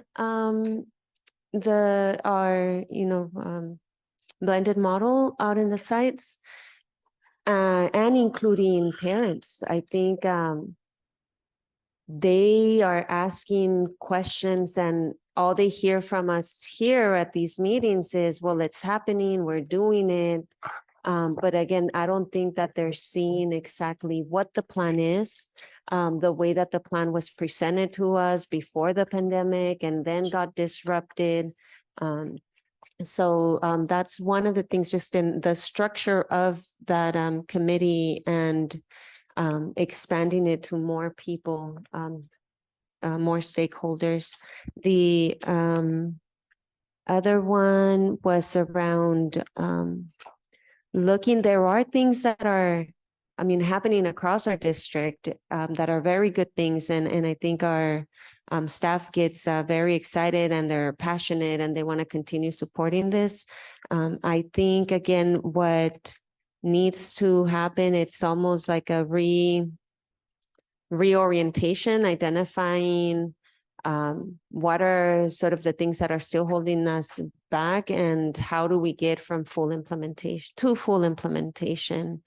Because I know, I mean, there's things that happen. We get new employees, not everyone gets trained, or we get so caught up in just addressing the initial training that we're not really focusing on the implementation and what it might look like across the board. So I look forward to continuing these conversations. I know that the staff that was in that committee was going to be looking at some of the comments that were made during the committee meeting, and then helping us think of ways to take this district to the next level. And well, I was also very touched by, I mean, I didn't see the video. I don't think I have the heart to see videos like that. But the parents showing up and talking about it, and people who I've talked about. And when we are talking about the blended model, all pieces, I think really what we're talking about is building community. And at some point, if we all think about what made us want to go to school, right? It wasn't the academics, it wasn't learning, math or English, or it was the feeling. And so many things have changed from the time we've been through the education system. And now I understand there's a big focus on academics, there's testing, we're always being judged, and there's a lot of demand. But how do we meet those demands if we're almost dehumanizing, right, our experience? We're not just an object to come in and be filled in with inputs. And I just think if we focused more on building that community, that would just be the foundation that we need for the academics to thrive. So I really hope that we can all prioritize that community building and not get so pulled in. I mean, we've been trying to respond to all the standards and demands, and we've made some progress. I think we would make a lot more progress if we, again, just had the foundations where our students feel comfortable, they come, they want to come, and they care about each other. So I really hope we can move forward and make a lot of more growth in that area this year. Thank you. Ms. Vargas? Keep my comments brief. Yes, we got a request to present at the North Shore Council. So it'd be great if we could have someone to kind of give an update. I can't recall the last time we gave an update. I feel like 2-3 years ago. Last year. Oh, yeah, yes. Yeah, so it'd be great to share a little bit about the progress we've made. I think in terms of the committee, I did get a call from a resident kind of asking about the application process. It sounded like there were a number of applicants. It could have been that they missed the deadline, but I just want to make sure that we are being responsive if they, giving a reason as to why they weren't selected, or I know we want to try to, keep a manageable committee, but I think, they made the effort to submit an application. Let's make the effort to be responsive and just kind of share. And then in terms of just trying to have, and I'm sure staff is thinking about this, but I think as we're selecting colors, mascots, and the identity of this school, right, that we're creating processes to engage the greater community and selecting that. I think it's important to make sure that we're building the identity of this school with the community as part of that process. I did get to join the breakfast, the state of the city. It was great to hear, to see so many folks from different, areas, stakeholders. I think the piece that I took away, it's been a week, but what I definitely took away from the breakfast was Alexis's message. I was just so impressed and really proud to hear her message and just hear her story, and just for her to kind of command the space, I think kind of blew me away. So I'm really looking forward to see the great things she does this year, but she clearly had an impact on her classmates. So definitely appreciate the fact that we included student voice in that space. So thank you for that. Yeah, I think that's the last thing. And I also got a call or comment from a community member about the video. I don't know if I have more to say, but yeah, it's definitely concerning. And I feel folks have shared kind of, some pieces of things to keep in mind to move forward and hopefully create some more opportunities to address those things in our district. Yeah, thank you. Thank you. Mr. Gonzalez? I have no report. Mr. Arredondo? Thank you, President Galarza. So first of all, I want to say that a week ago, I got to ride a bus. So I started my day off at 4:45 at the bus barn, and I want to thank the bus driver of 619, Ofelia Fuentes, because it was a very good bus drive, smooth bus drive. It was really cold in there, and I forgot my sweater. And I just want to say thank you for the bus drivers that do the work. There's drivers that were leaving the bus area at 4 a.m. So thank you for the work that you're doing. So I wanted to start out with that. kind of got a list of things here. I've been able to go out to the school sites and attend the welcome bags that sites have had. Thank you to all the staff and for everything that you're doing. There was a lot of parents at Palmview that came. There were some at Bobby Duke that came. And so thank you for all the parents that are coming back and hearing. And I got to hear about the different programs happening at the middle school. Thank you to all the staff that are making those presentations happen. I just continue my school visits. Obviously, storm damage is priority, but there are some things like the marquees that I would like to see fixed. I know that's cosmetic, but those marquees could be a way of communicating with our community. And I would hope that we get some of those fixed or take off the old ones so that it doesn't look so bad. That's one of my requests. I like that our schools are going to badge to checking to make sure that our students belong there and that they have an ID. And students are being very great about that. And I think it's just a matter of making sure that the students are at the schools.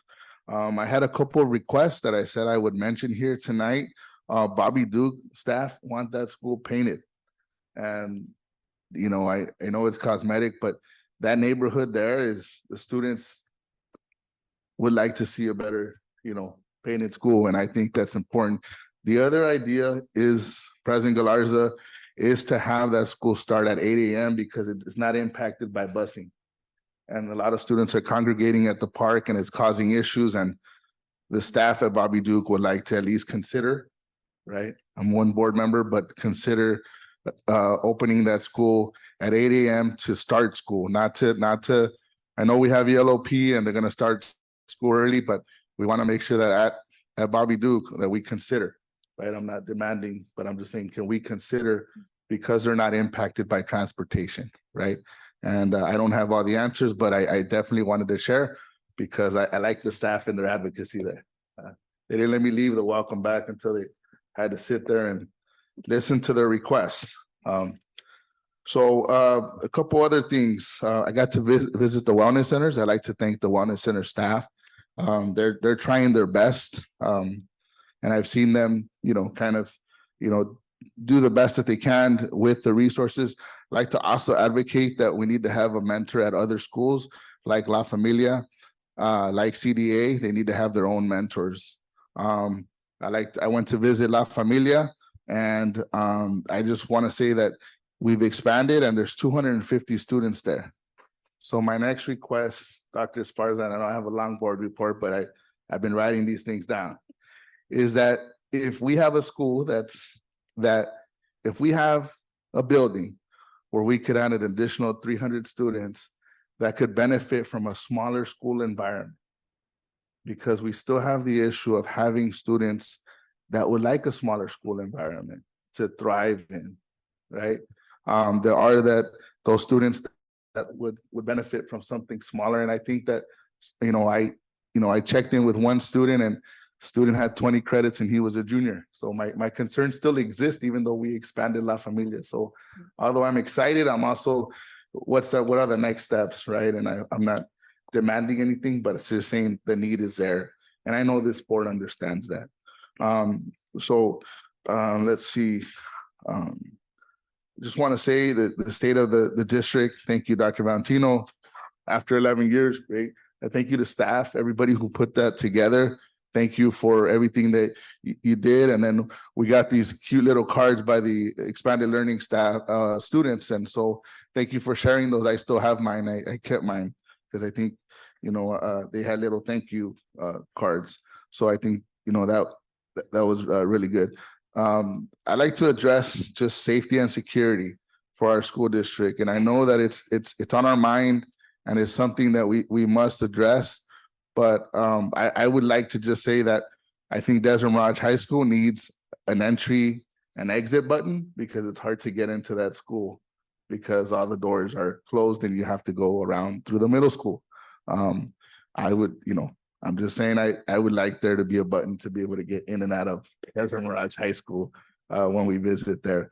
The other thing is that my request is that we get a report on our staffing because it's very concerning that our students are still talking about how many subs we have. So I'd like to see a report on how many classrooms are fully staffed with fully credentialed teachers, and how many staff do we have that are subs? Because I think that student concern, we don't have to wait to get the trustee here. That's a very solid concern for our school, for our school. Secondly, I'll end with this. Today I attended the last 3 days I've been at a Joven Noble training at Desert Mirage High School, and I was with a lot of new principals and assistant principals, and I want to say that it was beautiful to walk with them, to humanize education here at Coachella Valley Unified School District, and me as a board member, for them accepting me there to be there to listen to the things that they want to see our district and continue to grow. So I've been spending a lot of time in our district. I start working a little bit, so you'll see a little bit less of me, but I want to say thank you to all the staff that have been welcoming me and that have been sitting with me, our director of risk management who sat with me and gave me an overview of risk, right? Thank you very much. Thank you to our transportation director. This is like, I saw him painting numbers at Desert Mirage High School, and I was just, thank you for making it easier for our students to be able to find their bus. Those little things, I know it's not in your job description, but thank you for making it happen.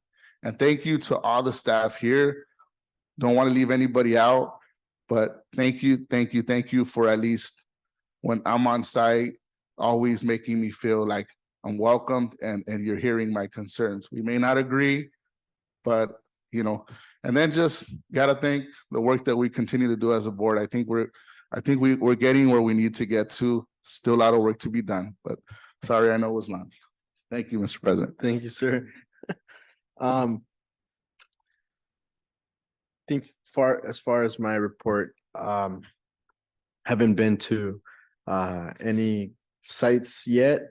I'm like Mr. Acuna. I usually give him a couple weeks, but recently, actually, I've been super busy at work. I just got a promotion. Man, I've been working 12-hour days almost for the last couple weeks. But anyways, I'm very excited. I'm very happy and proud about the state of the district. It's a vision that Dr. Valentina and I shared about a little over a year ago, having this event back. So I'm really proud of the work that the team did. In particular, I like to shout out Adriana Ortiz, right? I think she was very critical in the logistical aspect of it, right? Like making sure that we were getting the information, quotes, even the menu, right? I think when we look at when we had that beautiful breakfast packed, I was thinking of the conversations we were having with Adriana when we were deciding if we were wanting to give you guys buffet style breakfast or a plate, right? So kudos to her and the team. Other than that, very excited. This is my favorite time of the year when we get to appoint our student trustees, and being able to see where they're at now compared to where they end off in their tenure. Just like the story with our former student trustee with all of them, right? But in particular with Alexis from West Shores, and she came in there, demanded her space, and walked off with the standing ovation clap from the crowd. So that was really, really amazing. And just to reiterate what I said in our speech, in the speech back there, is this is that's the kind of students and citizens and the work of CVUSD. That's the kind of work that we're doing for our students and for our communities, right? Day by day, we strive to improve the quality of life that our students live in and will live in the future, right? Because ultimately, we might not be able to improve their physical quality of life right now, but we're definitely giving them the skills necessary to be able to fly on their own once they leave our space. So thank you for everyone's hard work. Dr. Valentino? Thank you, President Galarza. And let me start by thanking you for sharing that vision and guiding that towards its fruition yesterday. I think it was a success, and we're looking forward to it growing, as Mr. Acuña indicated. The other is, it was great to see the student trustees. Another one of your visions was to bring student trustees to the table to share in the leadership of the school district. And this cohort of candidates, as was said earlier, will be a difficult decision to make on which three sit on the board. But those three will be highly successful. Like many of you, we were privy to the video that was posted on Facebook, and were alarmed by it. It was a video of bullying and violence involving students in the restrooms of one of our high schools. And so the immediate response for us when there are those incidents is to find out what happened, who did what, how do we need to address it and respond to it, what discipline has to take place, how do we work with the companies like Facebook or Instagram to get those things removed, to not continue to perpetuate. Then it's about communicating to the community what we know about the incident and how we are responding to it. And so hopefully you saw responses not too far from the time in which we found out about the incident. But that's only the first part. The second part is the longer term, which is how do we continue to improve upon the integration of the blended model or the restorative practices, inclusive of the circles, inclusive of all of those components, including PBIS, that actually are designed to create safer climates and more conducive spaces to learning in those spaces. And we know that the comments about it's important to continue to provide the training, but how do we integrate it so that it becomes part of the daily life of those that live in it, whether you're a student or a teacher or site administrator. And so it has, the training has continued with our administrators. You indicated that you were in training with some. It continues and will continue with our teachers. And when you go out to school sites, there is evidence of its implementation, but to the degree that it has to become visible consistently, that's where we need to move to next. And so the effort then, not only through the conversations in climate and culture and engaging more parents in those conversations in those committees, but in the work with our site administrators and our teachers, how are we beginning to make it visible so that everyone can speak to this is how we work together to build this community and keep this community safe, so that incidents like the one that showed up on Facebook and when students take video of those things do not become par for the course, but that they become the exception to any rule about how a community works together. So that is something that we will continue to do day in and day out until we get to such a place where that happens consistently. And the last thing I want to say is the next board meeting will be on a Wednesday, not a Thursday. It will be on September 27th. And I know we're all used to the Thursday, but it will be on a Wednesday. And it will be here. I know that on the calendar, you saw that some of our board meetings will be at school sites, but for the balance of this year, they will be held here in the boardroom. Okay, so that's all I have, Mr. Galarza. Thank you. Yeah, thank you for the reminder. And let the record reflect that we shared with you all. Board meeting will be Wednesday, so if you show up on Thursday, sorry.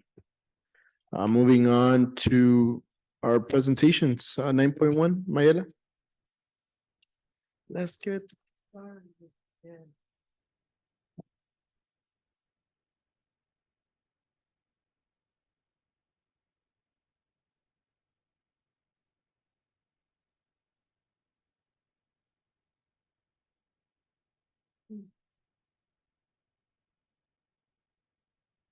Can you all see the presentation? Oh, no. Okay. Good evening, President Galarza Toledo, Vice President, Mr. Gonzalez, Board Clerk, Ms. Vargas, Board members, Mr. Acuña, Ms. Garcia, Mr. Arredondo, sorry. Ms. Vargas, oh, and Ms. Paz, and everyone that's here, thank you for being here for us presenting our unaudited actuals. Today, we're going to review our final numbers for the 22-23 year. We're going to go over our budget adjustments, what we ended with and what we are bringing forward for the 23-24 year. We're going to go over a little bit about our numbers, our enrollment, our ADA, and what is crucial for us is our funded ADA, which has been changing in the past few years ever since COVID. We'll take a look at our multi-year projections and our reconciliation of any fund balances for all of our funds, not just our general fund. So our unaudited actuals, just as a reminder, what does it mean? Why is it unaudited? What does it represent for us? So for the district, they are unaudited because the auditors will come review our numbers, and until then, they will become audited. So sometime in January, we present it to you, and if they agree, no adjustments, we'll have no findings and the numbers will stand. If there are, for whatever reason, any changes, they'll present them and we will adjust our numbers in the current year. It happens now that we close our books so that we can bring forward for this current budget year, we make the adjustments depending how we ended. Keep in mind that during our budget time, when we're doing our adoption budget for the next year, we also do our estimated actuals. That's when we sort of guess where are we going to end for next year so that we can plan. So we estimate what we're spending and are we spending it through the end of the year? Some of the projects, like with facilities, they will go through years. So if they're general fund, we move them on to the next year. So they'll be part of our ending fund balance, which I'll talk about in a little bit.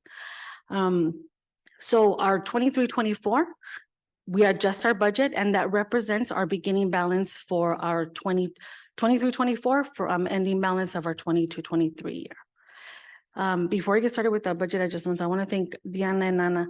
This was their first year closing the books and they were here endless nights. And I know how hard that must have been. I had to leave and have them leave, but thank you for all the support and their staff, because I know that this was a pretty hard year for them. Our budget adjustments, we have a slight revision for our revenue. The charter, NOVA, if there's any changes in their ADA, they actually are adjusted in the current year for us. So usually our only LCFF change is with charter on an annual basis. As you see, it's $55,000. So what would have happened is that we're giving them that additional funds in this year. So it would have been an adjustment for them. Nothing that we created, something that they did, they revised their attendance. For our expenditures, this means the piece where we didn't spend it in the prior year, we're bringing these items into our budgeted expenditures and we list them out. So our discretionary funding, this is for the sites, of how much they weren't able to spend, and we put it as part of their budget for this year to spend. Some of the things might have been that we, like vehicles, we planned on purchasing 5 vehicles for different departments. They ordered them last year. They never came. We never received them. So it's part of their budget. So it's part of that balance. So we bring it forward. It's not increasing what the allocated amount is. It's really bringing what we allocated in the prior year for them. The $4.8 million, that's part of the $17 million audio and visual upgrade that Israel is working on district-wide. This is that project that is beginning. So La Familia is going to be the first piece. And then we move on to all of the other schools. Our LCAP carryover. Mr. Acuña had mentioned he wanted us to make sure that we bring it forward. This is the first piece, how we ended. So this tells you 6 million of it was not spent in prior year. We will be having, in conjunction with debt services, quarterly meetings during the board where we're going to bring the details as to what that means, so what that amount was, whether position, services, wherever in the LCAP that we had them budgeted, we'll bring them back to you. These meetings are going to be in October, January, March, and June. So it'll be part of the presentations during the board meetings, okay? The LCFF site supplemental and concentration carryover, that is for the sites. So they get to keep what they planned, similar to last year. It's part of this year. And let me see if I have,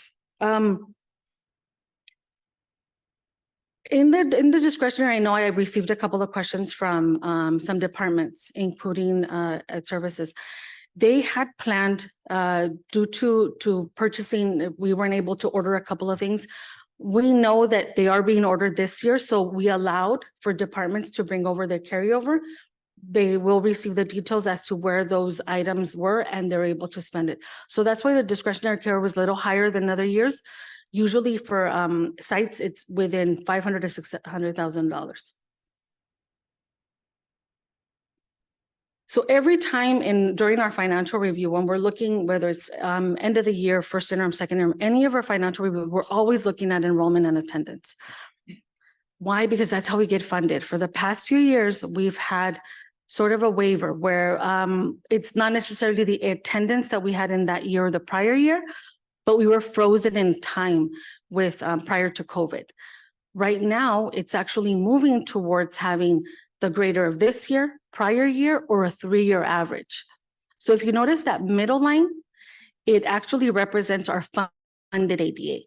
So the line above is actually our enrollment, and the line at the bottom is our attendance. So those are the students that were in class every day. So you notice the middle line is getting closer to the bottom line. We're phasing out with how much more we're actually receiving. So when we talk about our COLA increasing with our revenue, well, it's increasing per child. So if our attendance is reducing, our enrollment is reducing, our attendance is reducing, that's strictly tied to enrollment. So it's a per funding, it's not per revenue. So in the red, you'll find the numbers were actually expected. This year, we budgeted $16,246 for enrollment. As of yesterday, the report in CalPATS, we're actually under by 30. It's 16,216. So our projections were very, very close. Hopefully that number doesn't get finalized until December. That's why it's in red. The same with our attendance and our funded ADA. So you notice that those two numbers are still different. It's not our attendance that's funded for this year or for the prior year. So these are important numbers that we always keep in mind. It's not changing to change. There. Our multi-year projections. When we, anytime we're doing our financial reviews, we always look at what is it that we're doing this year and in the next 2 years.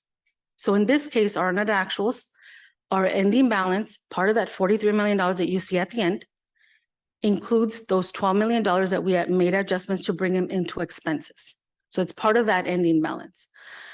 That amount is already included in our revised budget.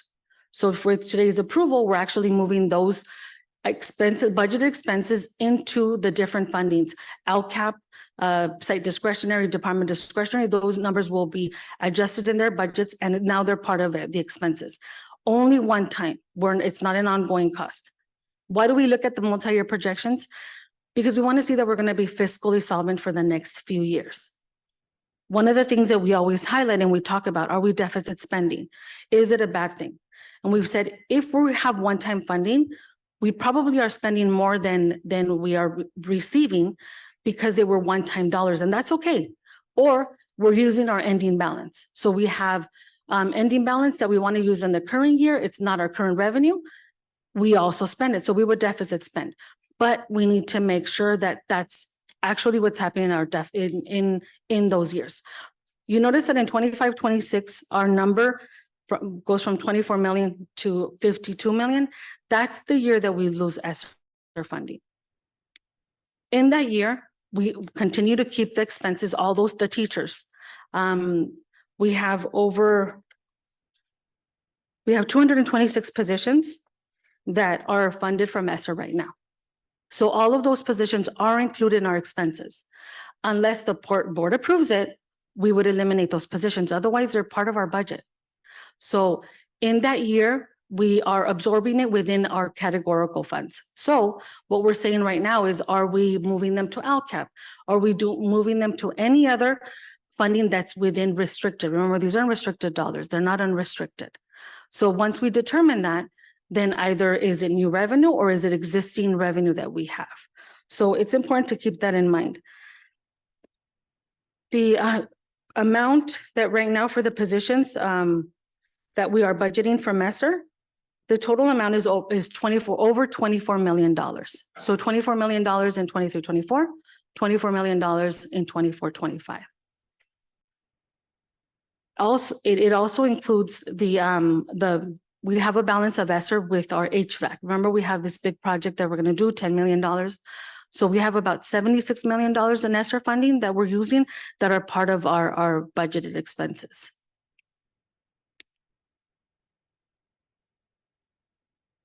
Okay. Let's see. Okay.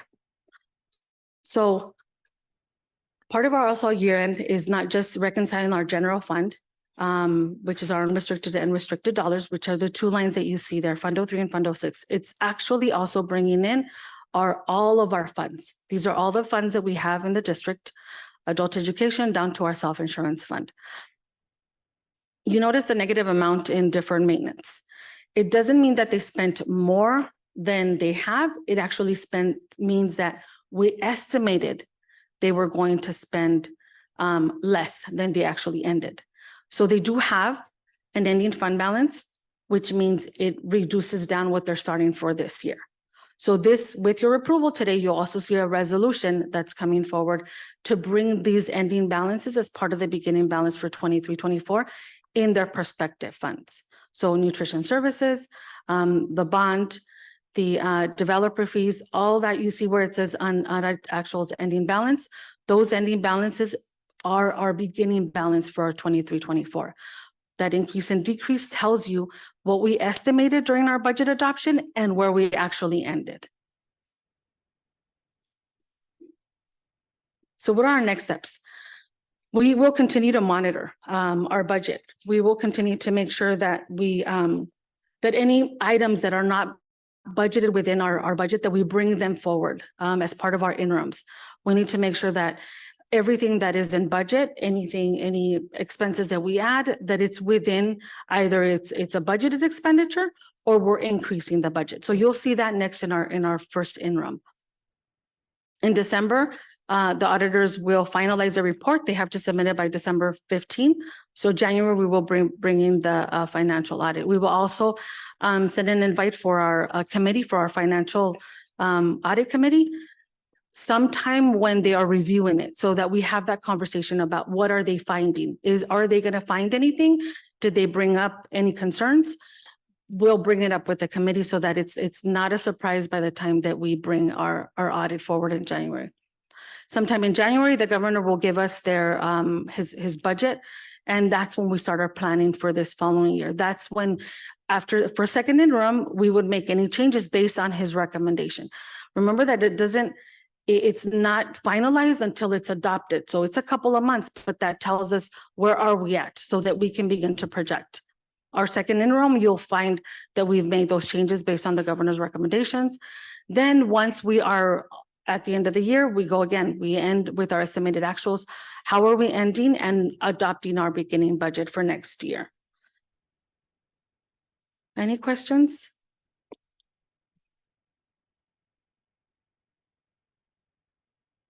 Questions, Ms. Garcia? I just have a question. Sorry. I just have a question about our Fund 40. What are the special projects that we have that money placed aside for? So right now, there are no projected budgets in there. Those are our redevelopment dollars. Those, if I can get it back there. Those are the dollars that we receive from the city of La Quinta, city of Coachella, and Riverside County.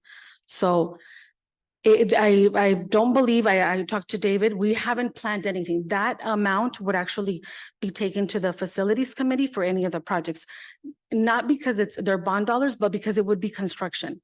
And I know that we've been taking everything to the facilities committee because it's sort of a combined. It's not necessarily for growth in classrooms, but it's for projects that that we're expecting. We have that amount, increased amount, because at some point, we were going to have a balloon payment with our COPs. So we can spend everything up to the payments that we make, which I believe are a little over $3 million a year. So those dollars that come in from the city and the county, we set aside first to make our COP payments, and then we can plan projects. And we haven't planned them in a while. So that's why you see that balance. But there's not anything planned for those dollars yet. Right, Okay. they're unrestricted. No, those are restricted dollars. Redevelopment is restricted. So we can't use them for salaries. But they're in Fund 40? Yes, they're set aside in Fund 40. Right, which is, it's considered like a savings count to your checking account, which is our first fund, Fund No. 0. I think you're thinking about Fund 17. We don't have a Fund 17. Our only unrestricted dollars are in Fund 03. Our Fund 40 actually, we have a sort of an agreement as to how we can spend those dollars. There is, it's not an MOU, but it outlines the city. We have an agreement as to how they were going to give us those dollars. And we stated how we would be spending them for schools. And they have to be within those areas. So the La Quinta dollars, we have to use it in that area. Our Coachella, we have to use within our Coachella, and from the county, it's in our unincorporated areas. Okay. Yeah. Any other questions? Go ahead, sir. Go ahead. So I have a question. Can we bring back the sort of just all the departments and All of the budget adjustments? no, just I think it's about 3 below right there. Reconciliation, this one? Yes. Okay. Can we? Let's see. Oh, I think they're doing it. Sorry. I'm not used to a Mac. Or that's my excuse.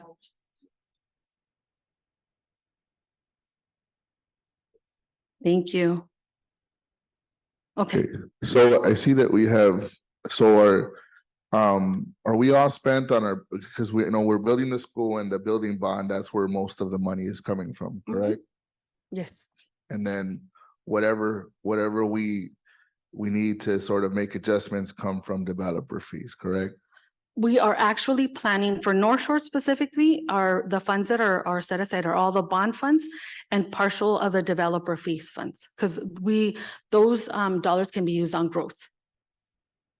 Okay, and then just to reiterate a couple of things you said on a previous slide was that discretionary funds are carried over this year and only this year? Yes, so, well, usually we've allowed sites to carry their discretion if they have planned projects. So one of the schools might have saved dollars to buy a golf cart. So we'll allow them to bring it forward to the next year. So yes. Okay.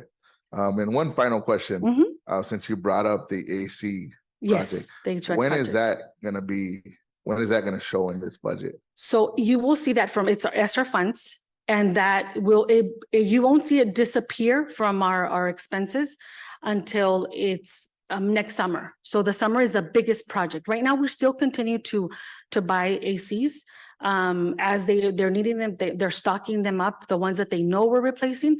But our big project is a K-12. So we know it's going to be over $10 million there. And in the summer next year is when we will be doing all the projects. So soon after that, all the payments will go out and the funds will be gone. Okay, I'd like to just and maybe this is not something that's done regularly. I don't know, I could misunderstand, but as we build North Shore, I'd like for us to keep an eye on that budget. And, absolutely. And how we're spending it, because here, if I was a resident and I'm looking at this, our school is projected to cost $41 million, and here we only have 34. So a clear picture of our expenditures. This is the first time that I see us build a school, and I want to make sure that we are, and I know we are, but if a special slide for the community, that'd be great.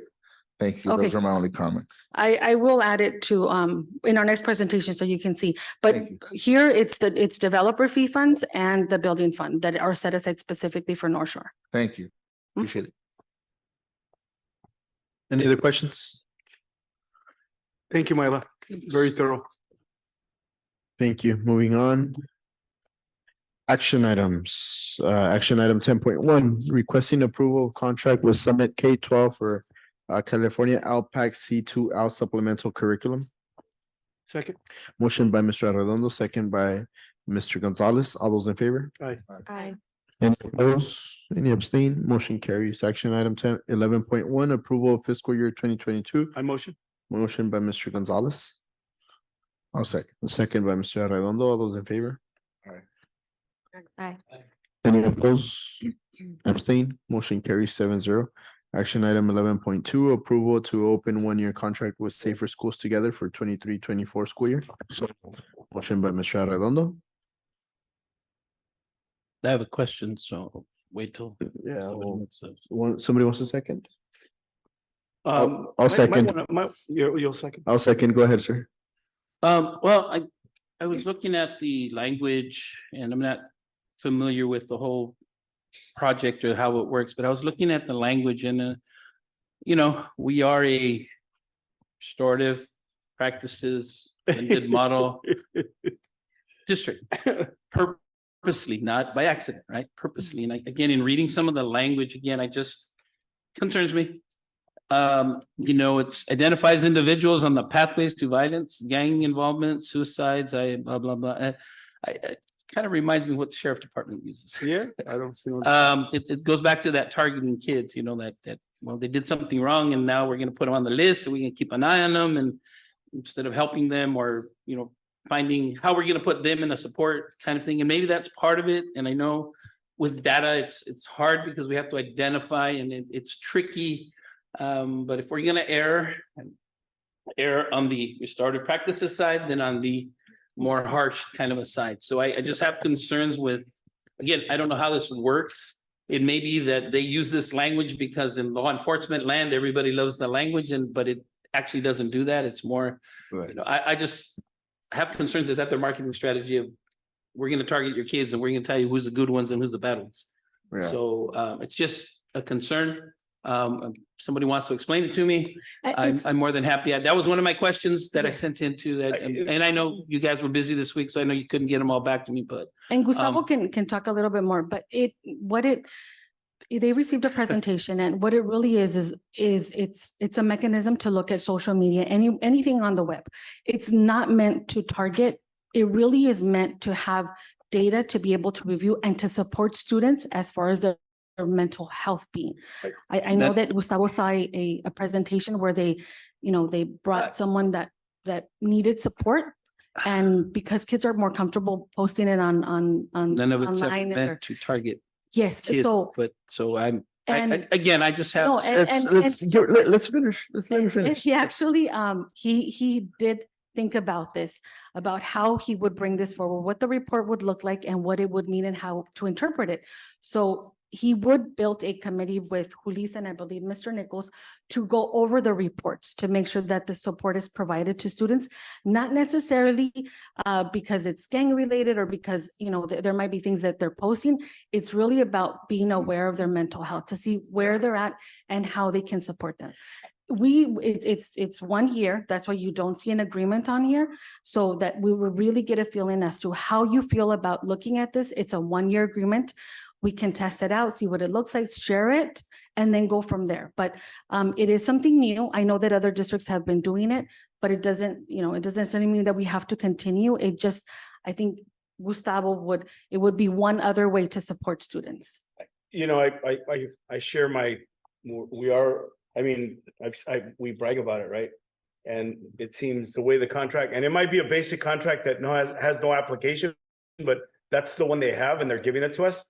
I don't know if maybe they have to clean up their contract, right? That's relevant to what our objective is, so that we feel comfortable accepting their proposal. Because obviously this type of template that they're using isn't applicable to what I believe our school district is and should be, right?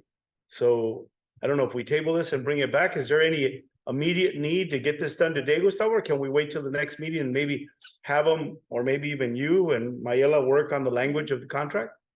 Absolutely. We can wait and table it. Is Your direction. just really quick, did you read the contract itself or the quote? That's the Put attachment on the, it's what they put. or on the summary?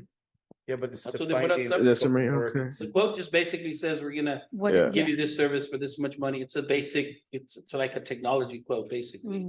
Yeah, and it's what not the says. contract. I'm yeah. reading what they, What the I'm analysis. reading what they're trying to sell us on, and Yeah, I'm. and you're not- it is. I'm gonna- No, That is- sorry, that- you're not gonna sell me on that part. So is the data that's collected here is internal, it's kept internal, is it shared with are we sharing this data with anybody? It's all internal. Okay, Yes. it's all internal. Okay, you see, I feel I see both sides, right? And I feel compelled to support this item. Given what we just saw, right, on social media, I think that we've been doing a lot of great work in social and emotional restorative justice. But it hasn't gotten us to where we need, right? And I'm totally opposed to bringing back our RSOs, right? But if this is a mechanism that you all are telling us it's going to help identify, prevent, and get in front of the issue, I can get behind that. Gustavo, I have a- if I may, we've had long conversation about what the best possible security program we could put in place should look like, right? And we've had long conversation of failures, right? And how you could recklessly and carelessly set something that just doesn't work and isn't relevant. You yourself come from a law enforcement background with the sheriff's department, and you know the uniqueness of our community, right? I would, in the spirit of what we have a motion, a second on the floor, and Mr. Acuna, I have great confidence that whatever the contract looks like, that you guys as professionals ratify, that it's going to be in the spirit of what this board has directed it should look like, right? And I trust that when you guys finally ratify, and I'm good with calling the question, right? I know we have some more comments, but that's kind of my gut feeling, President you. Gallarza. Ms. Vargas? Thank after you. her. Okay, Thank Ms. you. Paz? So reading through all that language, I do see sort of the intent, right, which is just to assess risk. Because I mean, sometimes we get threats that are not real threats, or so I think maybe there's a benefit to having something like this that's monitoring social media or places where threats come from or risk comes from. I'm not against it. The only thing is that, again, we have a climate and culture committee. This was not discussed in the climate and culture committee that I recall. Interesting. And now we're talking about there's going to be a committee put together to review data. I mean, I think we just need to be more integrated and intentional about how our security, right, is being brought on into the restorative justice trainings, the blended model. Like it's not, what is it called here? Safety. Like safety doesn't happen elsewhere, right? So that's just my only point, that we should be integrating, and this is something that I think would have fallen into the climate and culture committee, and we should have been discussing this there. Yeah, I think I had similar questions. I was really curious to know a little bit more of how we will be deploying interventions. It sounds like you have a plan to include other folks in that process. But yeah, I was more so interested in how this tool would help in identifying some of those interventions. Are we currently doing those interventions effectively? Are there things that we need to make sure that we have in place in order to utilize this? I think the other thing that comes to mind is we have the, what is it, the Sprigio? And I know we had some challenges there, so I'm wondering how, are there lessons learned with that platform and how we're gonna utilize this one, right? Yeah, I agree. I think it maybe, are there other options that we can also look into, like why this one? Mr. Acuna? Maybe it's a good one. Oh, Yeah, sorry. No, go ahead, finish. No, yeah, I was just wondering I- if this just- is this the only option or what's. Just the to be data clear, for? yeah, this is a tool. Yeah. And it's how we use the tool. And, I just felt somebody had to say something and I don't mind being the guy that says it. Okay, and gets the thing. But to remind us that this is what we do. This Amen. purposely, again, I always like to use that word. This didn't happen by accident. This is a purpose that we decided, this board decided. And I think originally when we did this, it was a different board, but I don't want to speak for anybody, but I think that's still a 7-0 vote here on this, where we're going. So I just wanted to remind everybody, I mean, again, the language is just language. It's a tool and how we use the tool. But I also like to see how we're going to use that tool. When we get the information, what are we going to do with it? Are we going to use it to referrals, to our existing programs, or to a mental health or a wellness centers? Or, I mean, it's like, I used to joke with a board member, Gonzalez, we put up all these, the ones for to tell us how bad the air was. Okay, well, we know the air is bad, so what do we do? I mean, they tell us it's a red flag day, and then what do we do? I mean, what do we do with the information once we have it? bad air. It's nice to have all that stuff, but how do we use it? And that's, again, it's a tool. And again, the uses. So that's also my concern about what you're talking about, integrating. How is this all going to work together? So, and again, I just wanted to remind everybody that this is what we do. And the language that we use is also important, I believe. To send the message to our parents, because the ones that came today to support our restorative justice programs read this kind of language and are saying, well, you guys are telling us you're restorative justice, but over here you're talking about, tracking. So language is important, purpose, intent of what we're going to use this for, how we're going to use this to support our kids and integrate it with our programs and our philosophies. So I just, Amen. I call it kind of going, and again, this is just a tool. So it's not, I'm like anti the technology thing. I call for the question too. Thank you. All those in favor? Aye. Aye. Any opposed? Abstain? Motion carries 7-0. Thank you. Action item 11.3, authorization to increase ServPro purchase order for the 2023-2024 fiscal year. So move. Motion by Mr. Arredondo, I'll second. second by Mr. Gonzalez. Any questions, comments, concerns? Seeing none, all those, yes, ma'am? Aye. 11.3. Seeing none, all those in favor? Aye. Any opposed? Abstain? Motion carries 7-0. Action item 12.2, approval of revised classified management job descriptions.